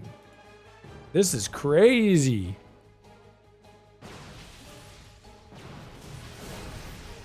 Isn't it impossible to play Protoss against Terran late game, says Battlecruiser? No. You've been reading Reddit too much. Yeah. There's a lot of people out there who will tell you like, Zerg can never beat Protoss, Protoss can never beat Terran, Terran can never beat Zerg, or whatever the thing is. And then you actually like watch and you're like, oh, it's weird. Like Serral always beats everyone. And like the better player almost always wins the late game of every matchup. No, there's a ton of play. There are players who like Clem says he never loses late game to max packs, but Hero always beats him in late game, right? It's all about the skill, the execution, the style. Right now there's no Storm. He's been sleeping on that Storm, guys. It's a big mistake here, not having any Storm mixed in these armies, no backup by Templar, but it might not matter. The Colossus, 19 kills, the Zealot DT, doing so much damage that DT got 4 kills. The Colossus holds on. Creator, dude, he's actually gonna do it. He's got 3 super wounded Tempests, 6 kills, 4 kills, 3 kills. The Colossus with 20 kills almost, 19. The Disruptor with 12. It's not much money right now. Uh-oh, the Vikings though. The Vikings catch him. Tempests with the Mothership, I think they can beat the Vikings pretty hard. Mothership can tank like crazy. 3-2 fought Terran air units. 2-2 fought the Protoss. +2 plasma shields as well. Cloak comes in. Cloak, of course, all it does is force a scan. Tempest doing really good, though. They're picking off these Vikings, man. The Tempests are bullying. Using that superior range. That Ghost goes down as well. This base is forfeit. He's going to have to transition to the bottom side of the map. Wow. Still making sentries. That's so crazy. He's been so good at using Guardian Shield this whole series. That, like, massive problem. As much as I criticize Creator's Storm usage, and I do think it's a missing hole, Stalkers keep being used efficiently throughout the whole game, number 1. Sentry, constantly using Guardian Shield, number 2. Still active with Zealot counters, number 3. There are so many things he is doing so very well. Tempest, starter stepping and focus firing. His Prism Micros being good. Some really nice combat Storm drops have been coming in. There's just so many nice moves he's done. Unfortunately, this is a waste. Oh, good pullback. Well done. He can deny this base. Sees a lot of army in the bottom right, so he should know that he can deny this base. He doesn't have the building damage bonus to the Tempest, but I think that's fine. Looks like a Prism rotating south. He's going to maybe try and get Dark Templar trickling in here. Oh, dude, actually, DTs could be nice. Stalker denying this one. He's going to recall to the bottom right side. Prism does get sniped. How many Vikings? 13 Vikings. I mean, you need range libs for the ground army as well. But they are a siege unit, which leaves them sitting ducks against Tempest Storm. Not that we need Storm anymore. He doesn't believe in it. He's got one full high energy High Templar. It's going to come from the top left all the way to the bottom right through the middle of the map. Very dangerous. But look at this. Creator's got him on the ropes. Just needs that knockout blow. He needs that one last decisive push, guys.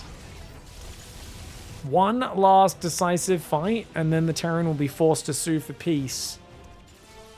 And of course, as we know anything about Protoss, peace with Protoss basically involves their mothership flying over your planet and burning it to a crisp. So it's the eternal peace. You know, once you make peace with Protoss, it is a peace you never wake up from. What I'm saying is that they like to do a bit of genocide. They're a genocidal faction. We learned that in the Wings of Liberty campaign. They're like, hey, some zombies, some infested Zerg zombie things on this planet. Rain is like, oh, we should evacuate the people then, right? And they're like, we should burn them to a crisp before it spreads. I'm down with them, to be honest. I guess, is it genocide if it's Zerg? Maybe not. Stalker, Disruptor, High Templar coming forward. Actually, sorry, no High Templar. Zealots and Tempests. What can Kua do, guys? I think if he sieges a lib on the corner, maybe does some little distractions, maybe dart in, catch him out of position. Oh, and he's got 2 High Templar, 1 fully juiced in the middle. Nice, nice. It's a lot of ghosts, but it does weaken your maxed out army. 8 ghosts. Only 12 Vikings now.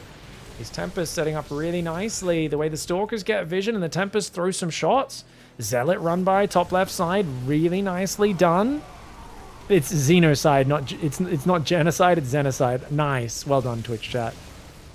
That does make sense. Oh, get out of there!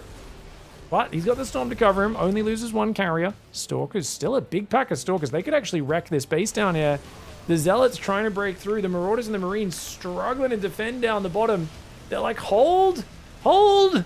There's a whole lot of Protoss here. Stalkers are going to force a blink into the middle. These Stalkers caught on the wrong side of the tracks. The Zealot TT finally cleaned up on that side. +3 air attacks on the way. Looks like Creator might rotate down to this side. If he can deny these middle bases, it'd be good. There's so much minerals has already been mined from them. I'm very impressed. I always feel Protoss late game heavily favored on ley lines because Tempest is so good at controlling the middle, but Q has been bullying him for large portions of the game, allowed him to mine a lot more of that middle, and even though it's now Creator who's got the big pants on, the daddy pants, who's saying, I'm the boss. I tell you what to do. Still a lot of resources already sucked up out of here. The problem is Q can't secure the corners either. If he could give up the middle and secure the corners, maybe. He's up in army supply. Creator does not have a lot of gas. There is always the chance there is one amazing fight for Cure. And he brings this back. The bonus building damage coming in for Creator, a very good upgrade choice. Creator's income, also kind of not that well protected on these extreme edges of the map. Probably should take this base here. Did finish mining this double gas out, the purple gas. This is the last life in the GSL, guys. Neither player wants to go out. Q are trying to just survive, and of course, Creator trying desperately not to throw the game. Tempests. Oh, 2 Tempests for 1 Viking. That's not a good trade. Viking's a good man. He's realizing he needs the Oracle for Revelation. He needs to tag the units so he can shoot and then instantly get out of there from maximum Tempest range.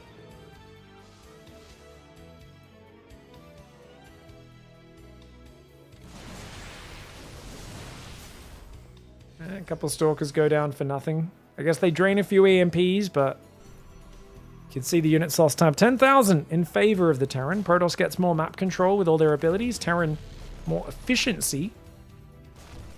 If they can't secure new bases, 10,000 resources lost. It's not going to be enough. Oh, he goes for it! Tries to fight on the ledge like a mad dog. Cure. I mean, he does get a lot of kills. I guess that was actually not a bad fight, right? Yeah, goes from 10,000 to 11,000 resources lost. Lib in the bottom right as well. I love the Lib harass. Very annoying. I'd love to see him reposition it, go to a more conservative spot. With Lib range, could be very frustrating, but it's just kind of thrown it as a distraction, not really looked at it. Cure has got a gigantic army.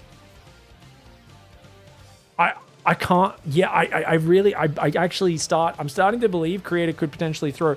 Now, I think a big pack of bio could go kill this base. That would be an excellent move. Oracle tagging. Stalkers harassing. Creator being as annoying as he possibly can. The CVs are trying to save this. Disruptors. Remember the double ball ambush earlier in this game. It's a really crucial moment. Those disruptors... I thought those disruptors were going to click down here, but... Gotta be careful, man. Zealot DT in the bottom right catches a Marauder. You can see that guy just got sliced into chunks. Youchies. Alright, Stalkers just trying to harass. They deny this middle base. Right now, there are 4 DTs, 7 Tempests, 2 Colossus, 1 Immortal, 1 Carrier, 1 Oracle, 5 Disruptors. No High Templar on the map. There is Mama. Mama's survived the whole time. She's on 38 hit points, 350 shields. Q is still building more commands, and is he still waiting for Creator to make that crucial mistake? And it really is a battle of patience right now. Where if Creator gets too overeager and pushes in, things could end very suddenly. And I've already, you know, talked your ears off about Templar insurance and how important Storm is and how he doesn't have it available. I don't think that matters too much because it is mostly ground. There's only 10 Vikings. It's more about the ground against ground, and Disruptors are good against ground. He's got 2 High Templar now. He made 2 High Templar. Nice move, nice move. But good attack. Bottom right side base is going to get completely denied to Disruptor Tempest Siege. But if Cure can keep pushing in there, maybe he forces Creator to be a little bit more cavalier, you know, a little bit more panicky. He's like, oh, I gotta go. Let's charge, you know. Oh, Ghost aggro forward. Oh my god, that hurts. That hurts. 3 Ghosts get blasted. My area doing pretty well. Dark Templar, the only thing that's been sent to deal with this. He doesn't want to give up this base, but he's getting hit by the balls. Oh, Q is getting worn down. Q is getting worn down, guys. The Dark Templar's on him there as well. Oh, dude, look at this. Mr. Slice and Dice is there. He's chasing the main army. Cure, he's not fighting. He's just getting chased home. He's not even getting a chance to stand and fight. His troops are breaking before the fight even starts. It's too much splash damage. He's not sure how to deal with it. Now that there's Storms and Disruptors and Motherships and Tempests shooting him from so far away, the balls are flying like mad. The Lib can't stop this. The Disruptors just won't stop. Cure! He's getting defeated without even getting a chance to stand his ground and fight.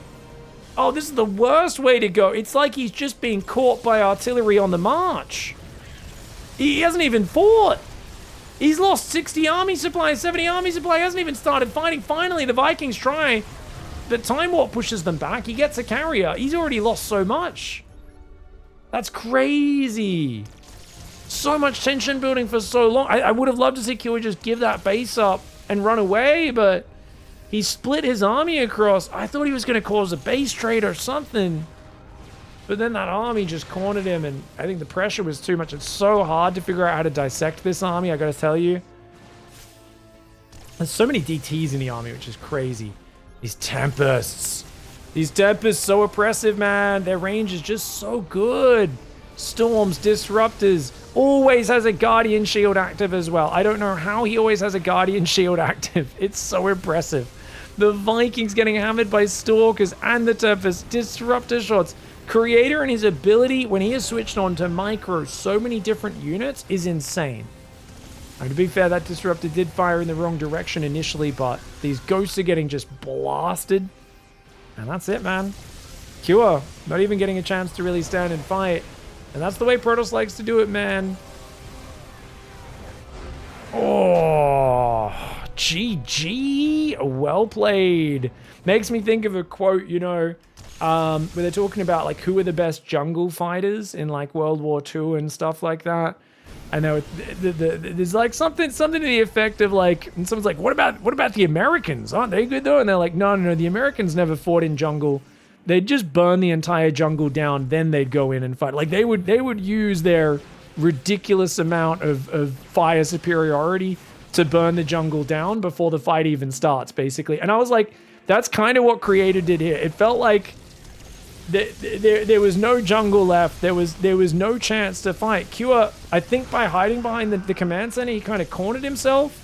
Didn't have enough Lib Viking, and he kind of was like, wait for these guys. If these guys can get up here, we can find the correct engagement.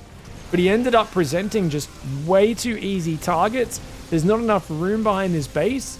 And you can just tell, he cracked under the pressure. He'd had a couple of bad series. He had to fight back so hard to even get this series to this point. And yeah, after a day of tough StarCraft games, I think Cure just kind of, he didn't withdraw. He needed to fully withdraw. He tried to do kind of a fighting retreat and then bring the reinforcing army as a flank. These guys end up just getting wrecked by Dark Templar. And you can just tell he's at the end of his wits at this point. He's overwhelmed. He's probably hitting control groups and accidentally fat fingering the wrong button.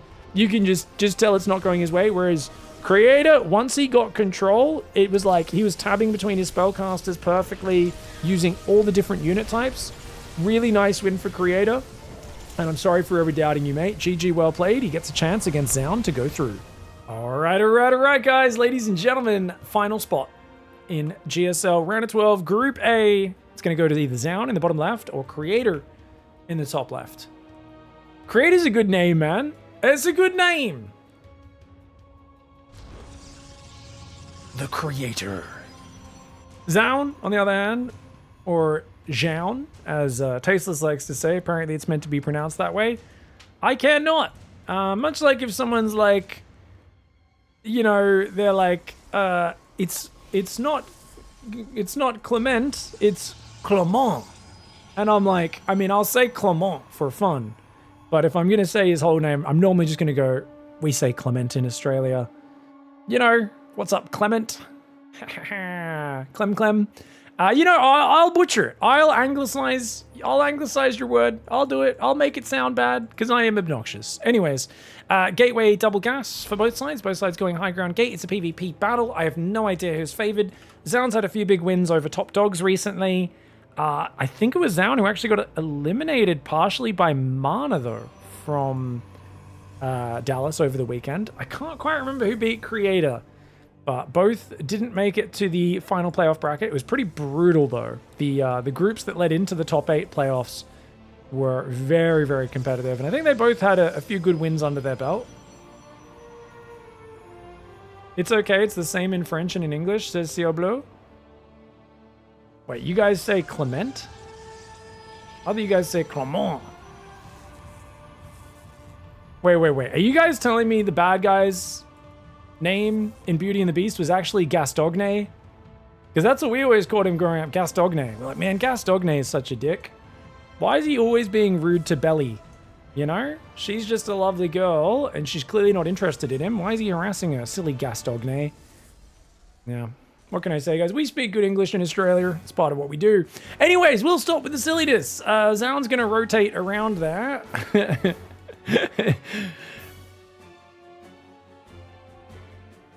We get the Nexus? No. Okay, Stalker against Stalker Stargate. Interesting. So it is a high ground 1-gate expand for Creator. He's playing more defensive. Not unusual for Creator to play a bit more defensive. Ooh, almost gets the probe. Not quite.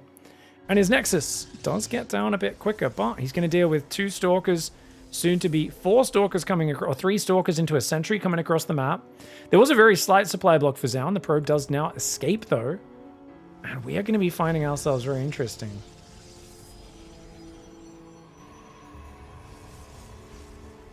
The French guy in chat says Clement is pronounced Clayman. Oh, it's not Clayman. Clement. Maybe it's like Clement. Sorry, I was saying like Clement is more like Clement. But, you know, either way, point being, it's definitely not Clement, right? Which is what we say in Australia.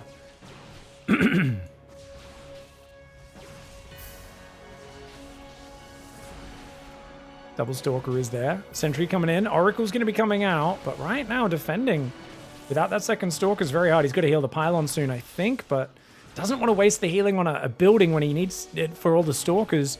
And this is a really good micro by ZOUN. Dude, imagine if ZOUN rallied a 4th Stalker. I feel like Creator would be in trouble. ZOUN could keep fighting this, but the Oracle.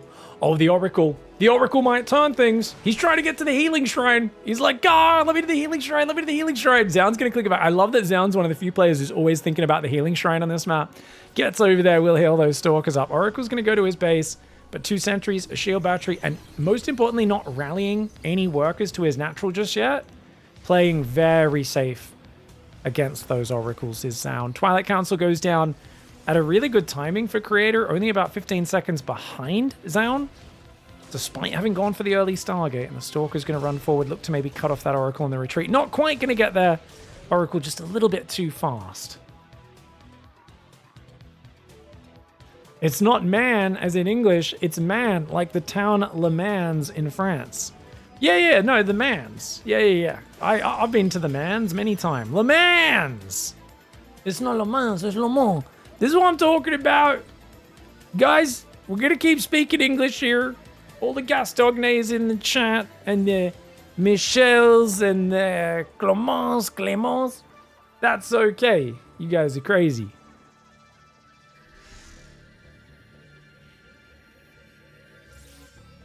Alright, Oracle's going to dance around. We've got an extra gateway coming up here. Quick 3rd Nexus for Creator. Wow. ZOUN's already quite ahead on Stalkers, though. This is a little dangerous. Like, if ZOUN was going 4-gate Blink with a proxy gate, I feel like he could get very aggressive, but he's actually playing kind of defensive. Takes a 3rd Nexus. Oracle does rotate. We've got a few stasis traps on this map.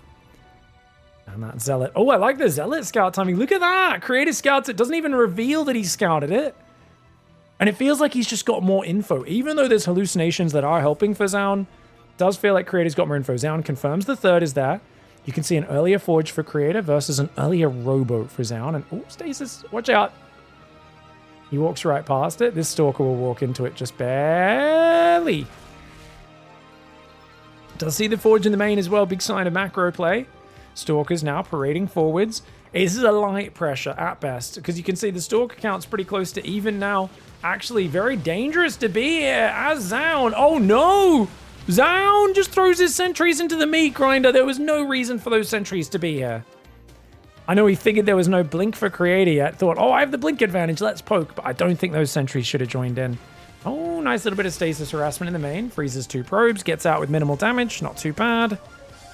Just giving ZOUN extra things to worry about. Both sides going +1 and charge in the aftermath of that. Worker count is ahead about 7 for Creator. Creator's got a fantastic position right now. I'd actually love him to just blink in the main, snipe a Forge or a Twilight, and then recall out. It's a risky play, but I think it's worth. He's going to blink up now. And there we go. Oh, what's he going to focus? Gets himself a hallucination, a pylon. Well, talk about playing it safe. Creator, not really looking for much. I wouldn't mind him targeting the gateway, because that can't blink away from him, but gets a pylon, you know, nothing too crazy. It's not like it's bad. Didn't lose any units, so it's fine. It's just, I guess, probably the wise call. Like, if he'd blinked there, ran, got the Forge, big play, but I doubt he probably loses like 5-6 Stalkers, which is cost for cost a bad trade, and Creator really wants to build advantages. 4th Nexus, more probes. Templar Archives for him. 4 more gateways for ZOUN. Like, ZOUN's going to basically just go all in on Zealot Stalker. He's going to build 2 more gateways in a moment. I'm pretty sure. Yeah. No, he goes Templar Archives. Okay, never mind. Historically, ZOUN was obsessed with going 10 gate on 3 base in this matchup. Like, super obsessed. He'd always overbuild gateways and then try to do, like, a big timing. But this time, it looks like he's just going to play macro. He's just 1 step behind Creator the whole stage. Which is fine. You know, if Creator's not decisive enough with his own push, it could be fine. So here's kind of how PvP works for non-Protoss players. Stalkers can out-micro everything, given enough attention, enough space to micro, enough time, but they're very expensive, and they take a lot of micro and time to get that value. If Creator sees this Observer, that'd be really nice, but he does not see it, doesn't reveal it. Zealots, you can A-move them, and if neither of you is looking, they'll do infinitely better than Stalkers, because they're just way better stats for cost. They just don't have the same micro ability. Archons hard counter Zealots because they do splash damage and they're very tanky as well, so they can do, and they do bonus damage to biological, which Zealots are. Stalkers and Immortals both outrange the Archons pretty significantly and can shoot them down without the Archons doing much. So the Archons are basically just there to tank and to counter Zealots. Zealots beat Stalkers and Immortals pretty hard unless the Stalker Immortal is microed perfectly. And that's kind of the basic triangle, right? You go heavy Stalker because it's the most versatile. Opponent goes heavy Zealot because it can just overwhelm the Stalkers. So you add Archons to counter their Zealots, and then the dance begins. Nice counter for ZOUN to start things off, getting a few probes on this base. Oh, here we go. Stalker Zealot trying to dive. Oh, here we go. Here we go. All right, look at this, though. Oh, Creator's coming with a surround. Creator's trying to trap him. ZOUN's deep in Creator's territory. Creator trying to take this gold base right now like a mad lad. ZOUN's like, whoa, what the hell, dude? And ZOUN's going to say, okay, I'm going to take that out. And then get out of here. Creator maybe could have engaged that. I think ZOUN did a very good job to pull back out south. If he went a bit further north there, he would have got surrounded and it would have been a disaster, but catches the Zealots, gets the Nexus denial. Creator plays this weird style I was talking about in his previous PvT series where he'll spread his units across the whole map. Like, I feel like Creator never makes StarCraft easy for himself. And it's a good way to play, don't get me wrong. But you guys know how sometimes Hero just like kills people with like what almost seems like the most silly, dangerous attack. You never really see Creator do that. Creator is very methodical, very calculated. He's a cautious commander, right? Not a big risk taker. Sometimes he's aspirational in the way he'll spread his army across 6-7 different locations and expect himself to micro them all perfectly. Very hard to do. But I think ZOUN's done a really good job of equalizing. He was way behind earlier. Now he's up 2 probes. His +3 is pretty much in line with Creator's. If we look at the army comp, ZOUN's down an Archon. He's up 2 Stalkers. They've both got 1 Sentry. Zealot count's pretty similar. I do think having such a big Zealot count, you'd rather those not fight in the frontal fight. The frontal engagement, you'd be better off like actually splitting the Zealots up, because if you attack into these clumped Archons with like 20-30 Zealots, they're just going to get wrecked. And both sides kind of have that same situation facing off with each other here. The double Robo Disruptor coming in for Creator. Oh, Creator pulled some Zealots back through this fight. A little sloppy.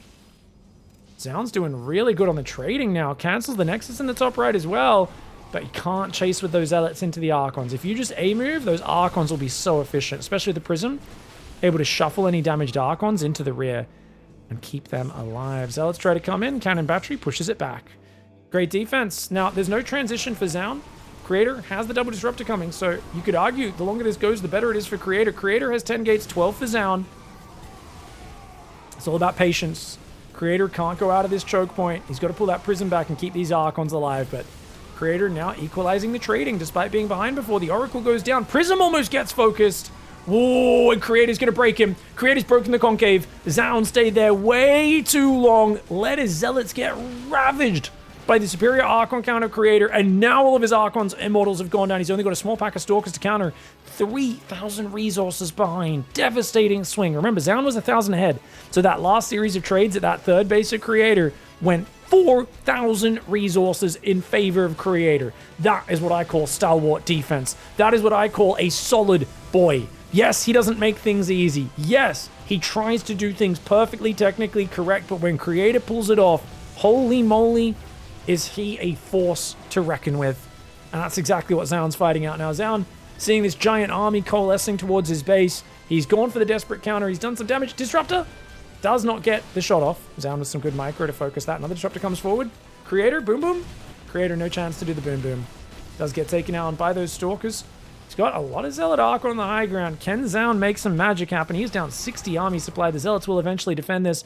And you can see Creator still has the superior income. He can rebuild his probes. He's still building disruptors, armor, all that stuff. Recall comes down. ZOUN's trying to defend this base, but I mean, this positioning is awful. A bunch of Zealot Archon got trapped on the right.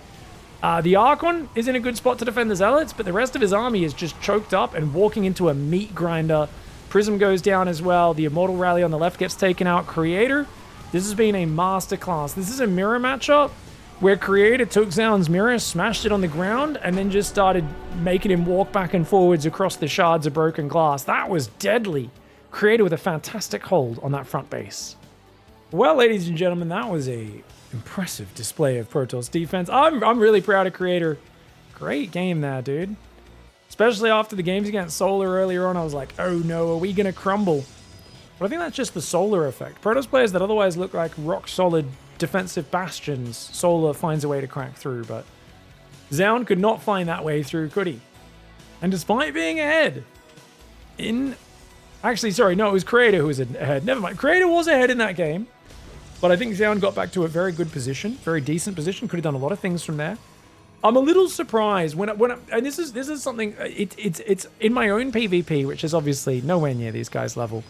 I have a very big awareness that I'm not good at those frontal timings where you just hold position outside their third and vie for position. But the reason why I steer away and don't really improve at them is because when I do that sort of push, it looks a lot like what ZOUN just did on Creator's front base, where you set up a concave and you try to do some poking in and poking out. And it feels like the other guy has a really good defender's advantage with the warp in and the shield batteries right there. And you feel like you're trying to get value out of a stone, and I feel like it's hard to pull off unless you have a clear advantage in some regard or disruptors or something the other player doesn't have that really forces them to engage in the open. So yeah, it's kind of fascinating because for me, my whole approach to PvP, and I think it's very stylistic which style you prefer, is fake a push at the front. Speaking of which, nice little proxy location over here. And then try to distract them with the Prism in the main and all, and go for the DT drop or the big Zealot drop, or split your army into hit the right side with 20 Zealots while your left side just postures. It's more of a out position and use your mobility to fight where the opponent's not ready to fight game. I guess it probably comes from my background as originally a Zerg player, whereas Protoss players, naturally a bit more front on, I think, if you're a mainstay Protoss player. So it does make sense that two top-tier Protoss players would kind of clash head-on. Now, he's going to be double Adept into Robo. I don't think this is a committed Robo all-in. I think he just wants to drop the Adepts inside the base, off of the Prism, see if he can get some damage, and then maybe add an Immortal behind it, but could very well just transition into an expansion as well. Solar got first place in the group aim legs. Thanks for tuning in. Crushed it. Absolutely destroyed everybody. This is the final deciding match to see who gets the last spot. ZOUN's probe does get scouted. These Adepts are going to hide themselves. Look at that. Does not want to get spotted. He doesn't want you to know the Adepts are coming. Surprising Adepts are the best Adepts, guys. He's done a great job of hiding them, has Creator. Prism's there. Building Stalker Sentry and a third gateway. Wow, is he committing? Or is it just because he sees the aggression maybe out of ZOUN? ZOUN's doing a defensive robo. He sees no Nexus. ZOUN does not know where the proxy is. These Adepts, if they get in. Shades, shades, shades, shades, shades, shades, shades, shades. He's not in position. Oh, he's going to have to snap recall. Does go for the probes around. Doesn't quite land it. ZOUN's going to try and push the ramp. The unit's just moved out of position. Maybe he can make some magic happen. 4 Stalkers is enough to one-shot probes. Oh, and Creator doesn't have any. Creator doesn't have Warp Gate or recall energy. He's been chronoing his robot. You're kidding me. Oh, ZOUN drops his trousers, but Creator is caught so far out of position it just might work out. The probes do surround the Stalkers, but it's 8 probes go down. This probe should go down here as well. Dude, this is crazy. ZOUN is getting so much damage. So much damage. These Stalkers over here. Oh my lordy lord. 4 Stalkers literally walk up the ramp, walk into the base, just stroll in and kill 16 workers. Creator does get 2 more Adepts in, but good quick probe pull this time. He does shade back to the safety of the prism, picks up and hides near the tokamak on the left side of this. Stalker Immortal should be well positioned enough. I don't think it's worth letting that one continue. But wow, just massive economic damage. 11 to 19 probes. Economic differential is huge. Not even any gas mining for Creator right now. Realizing it's all about minerals just to try and recover this absolutely dilapidated Protoss position he's found himself in. Adept scouting around. Still hasn't found the proxy. No doubt only a matter of time, though, until he realizes where it is. And he's got his own Immortal Stalker drop moving across this map. Creator's got to be kicking himself. If his Stalkers were just at home on the ramp, if he had any units at home, he'd be fine. And be miles ahead off his Adepts getting in. Alright. Oh, look at this. Good Adept micro. Creator with some flashy control. That was slick. This Immortal Stalker going to come in. There is an Immortal and a few Stalkers to defend. But look at this. ZOUN still probing up. He's going to potentially catch that Observer. At the very least, chase it away. He's got Twilight and thinking about his own Nexus. He could pick off a Pylon since those units are trapped on the inside. Sentry's a good snipe. But, oh, good pullback. Gets a probe. Oh, he gets a Sentry and a probe. Does take some damage on the Immortal, but that was worth. Super worth. That was an Immortal to Adept drop that's going to counter. Stalker, Sentry, Zealot hanging out. Nexus on the way. 25 probes against 18. Back on gas mining a little bit now as Creator. Still undersaturated on the minerals, though. Quick, activate the tokamak into overdrive, says the Ewok / Moopy down there. Immortal Adept coming in. Oh, Stalker's trying to get rid of this Prism. Creator doing some desperate micro. Some might say too desperate. Prism does slide through that part of the generator there. The Adepts and the Prism go down. And that is going to be a rather deadly move, man. Because now you've lost your Prism, your Immortal. I mean, the Prism did survive, actually. Sorry, never mind. The other Prism has come home. 2 base against 1, 5 worker advantage. It's going to be a double Immortal all in, I would imagine. He's going to go for another Immortal drop in the main. The Stalkers are ready to greet it. If he loses this Prism, he will insta-tap. Going to warp in Sentry. Sentry Adept. Okay, okay. Hallucination sees. It's an all-in. ZOUN will stop probing and make nothing but army. Flies through there. Oh, he flies past the generator. But the Stalkers do get spotted and he pulls back. Good call. Stalker Immortal Adept coming forward. It's been an action-packed early game. Creator with one last-ditch effort. He's up in army supply, but it's going to be energy recharge plus force fields in the choke point that really spell disaster. Oh, there's so many force fields available, dude. So many force fields. He's just going to split 4 Stalkers into the main if they go in there. Great force fields that you can try to ferry across to force the fight, but that means that Immortal, he didn't save the Immortal. Creator. Oh no. And meanwhile, the Immortal of ZOUN does get ferried to the back. The Prism gets focus fired. Wait, is it enough though? Oh, another Immortal coming down the ramp might just save the day. Creator still has 2 Immortals going. He gets the enemy Immortal focus. If he can get this Immortal as well, that could be big. Pulls his Immortals back. He's trying to pull those Immortals back to safety. Can he get the enemy Immortal? Not quite. Dude, this is so close. It's 22 probes against 22. There's still batteries here. There's still defender's advantage with the warpins. Remember, there's no warp prism here, which means no reinforcing for Creator. I think if Creator saved that first immortal, this might actually be lights out, just because it was 3 immortals against 1 when the fight started. And I think ZOUN's force fields were a little bit slow. Needed to cut the moves off a bit earlier. But, oh, hunts forward, gets rid of both immortals. And that's all he needed to close it out. ZOUN now too far ahead, especially with Blink and a Prism against a man that has very little on the board.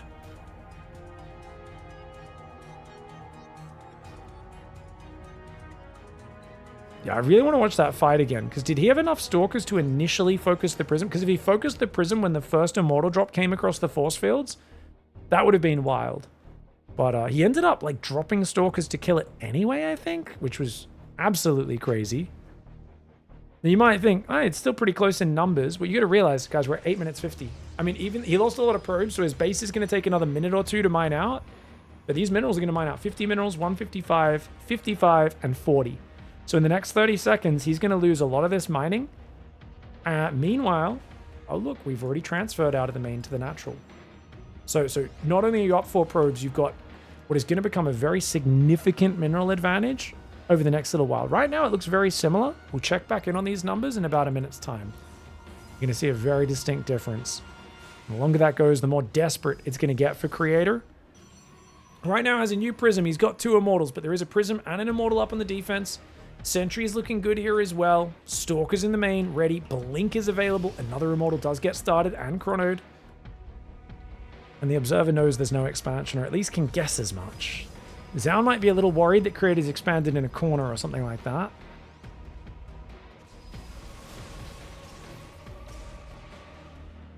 There we go. Force fields could be big. Got a full energy sentry and a low energy sentry. Stalkers and Immortals ready. Here we go. Creator's going to go for it. He knows he's got to go. Well, what can he possibly do, man? Trying to distract ZOUN. Good wall off. Good wall off.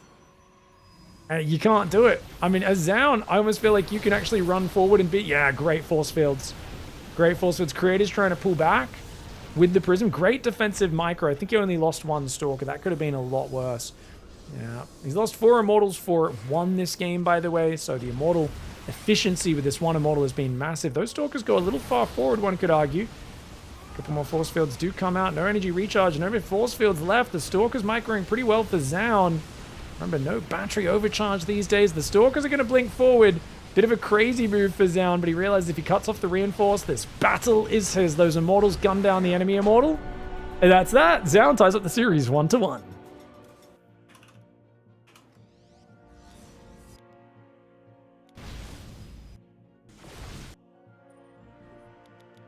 Alright guys, so here's that fight we were talking about before. Because remember, that Prism was so damaged. 100 shields, 2 hit points. And the force fields looked like they were pretty good, like splitting the army. He comes in. If that Prism got clicked on a little bit earlier by the Stalkers, I mean, Blink wasn't quite ready, which made it hard. And then he's doing some ferrying of his units, trying to defend them, saves his Immortal, that Immortal barely surviving. Super crucial, and you can see the Stalkers blink forward, kill the Prism, and then he picks them up and pulls them back. Very cool move by ZOUN. GG, well played. Alright, guys. It's going to be decided all here on Ley Lines in Game 3. ZOUN in the bottom left, Creator in the top right. I don't know who's going to come out on top. I think that last game, you're just like, yes, I hid the Adept so well.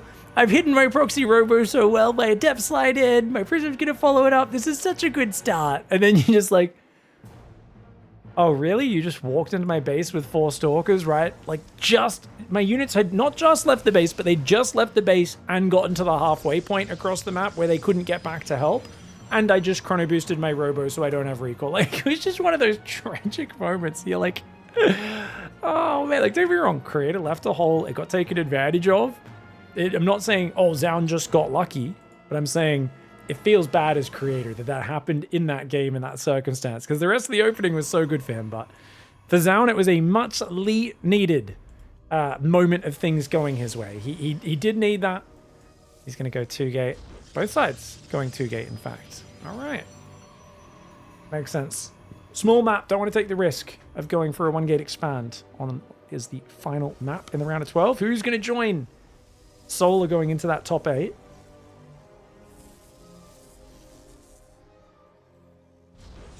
Probes dancing around, Cybercore there.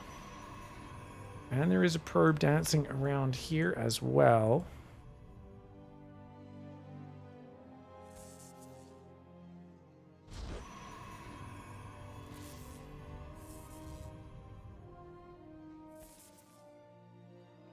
Good little bit of harass on both sides. ZOUN very heavily on gas very early. As is Creator, you can see the gas is nearly identical for both sides. ZOUN a little more doggedly chasing the probe. Sentry Stalker, Warp Gate on the side of Creator. Identical on the side of ZOUN. He was just slightly slower on the Warp Gate because his gas was ever so slightly behind.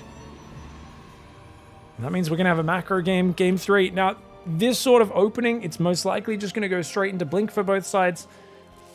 I would imagine whoever commits to a forward proxy gate, 4-gate Blink aggression, I usually heavily favor in this sort of matchup, but still a lot of details left over here.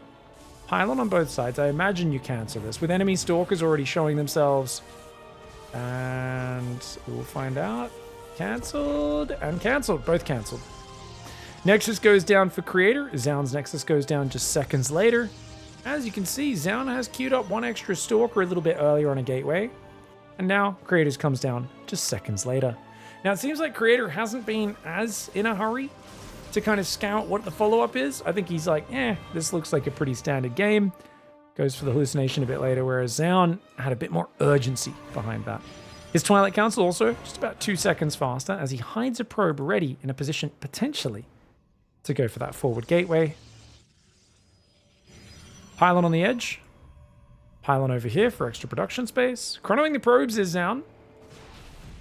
He will push that Stalker Sentry into the Hallucinated Phoenix, which of course has not seen the Twilight just yet.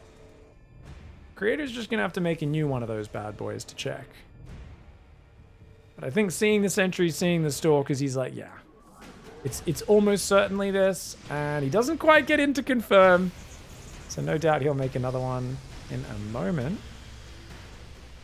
Creator, not too worried though. I think he's feeling pretty confident. This is a macro game.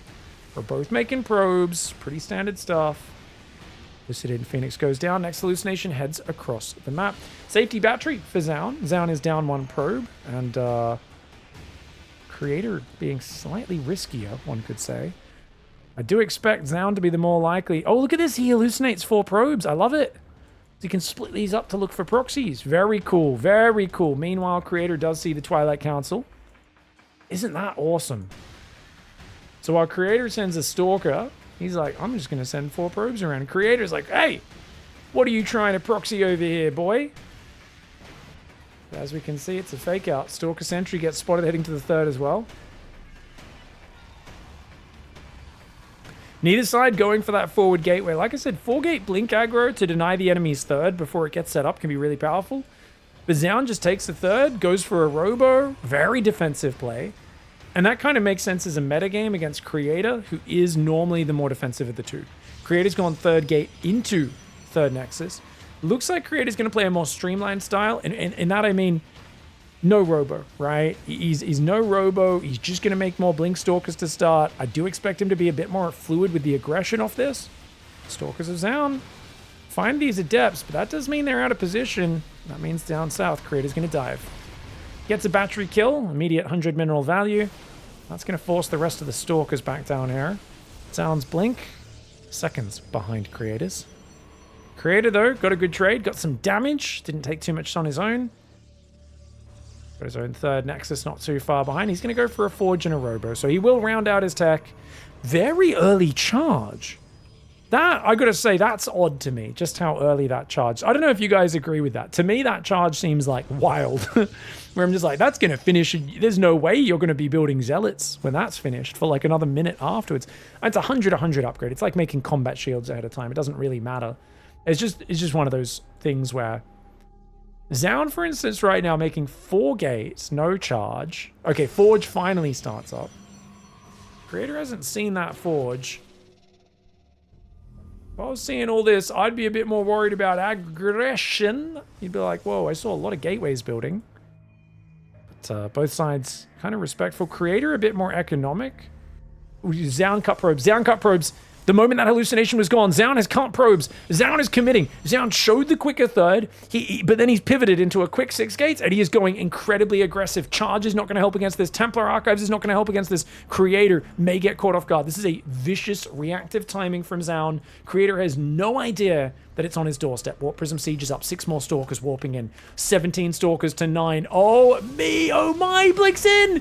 Dude, ZOUN. The master of timing attacks. It's such a shock because he made it look like a macro build. The moment the hallucination was gone, he cancelled his probes, he cut the production on that and smashed it. Now, these 2 adepts are ruining his income right now. ZOUN is losing 5 workers, but it doesn't matter if ZOUN just kills the entire army in the base, right? Those adepts doing a lot of damage. Stalker does warp in at home. He needs to warp in another one in the natural as well. Otherwise, those adepts are going to ruin him. But the Stalker's smashing right now. Creator tries to recall to pair up with his probes, but a lot of Stalkers are trapped in that worker line, all behind each other. They aren't all fighting, whereas ZOUN has a perfect battle line and a Guardian Shield. Yes, these 2 adepts are ruining ZOUN's income, but it doesn't matter if your economy gets ruined a little bit. If you are taking your opponent's income and chopping its head off and then dancing in its entrails, which is exactly what ZOUN is doing right now, it was a beautiful surprise. ZOUN gets it. I have to go back. I did not realize that's what he was gearing for. I said, look, you see a few gateways, you might be thinking, oh yeah, a bit more aggression. Look at this. Let's look at this one more time.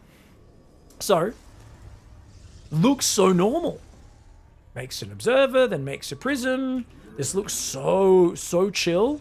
The only difference is, oh, your forge is a bit late, and you built 2 more gateways. You go on 6 gates a bit early. Well, look, he queues up a probe here, and check this out. Phoenix leaves, doesn't build anymore. Phoenix comes in, starts a probe, and you can see the probes are building, by the way, guys. If you look at the Nexus, you can see the lights flashing here. You see these lights going up the horseshoe. Or you can also see from the smoke on top of the Nexus. I'm not even sure if he cancels this probe. He might let it finish. But he definitely doesn't build any more after this probe. So you see now the lights turn off. The wispy stuff, magic out the top of the pylon on top, disappears. And he's just like, nope, we're going aggressive. But he's made it look so similar, so relatively indistinguishable from a normal build. And I don't know if Creator scouted the 3rd mineral line or not. Probably didn't because the Nexus wasn't quite finished.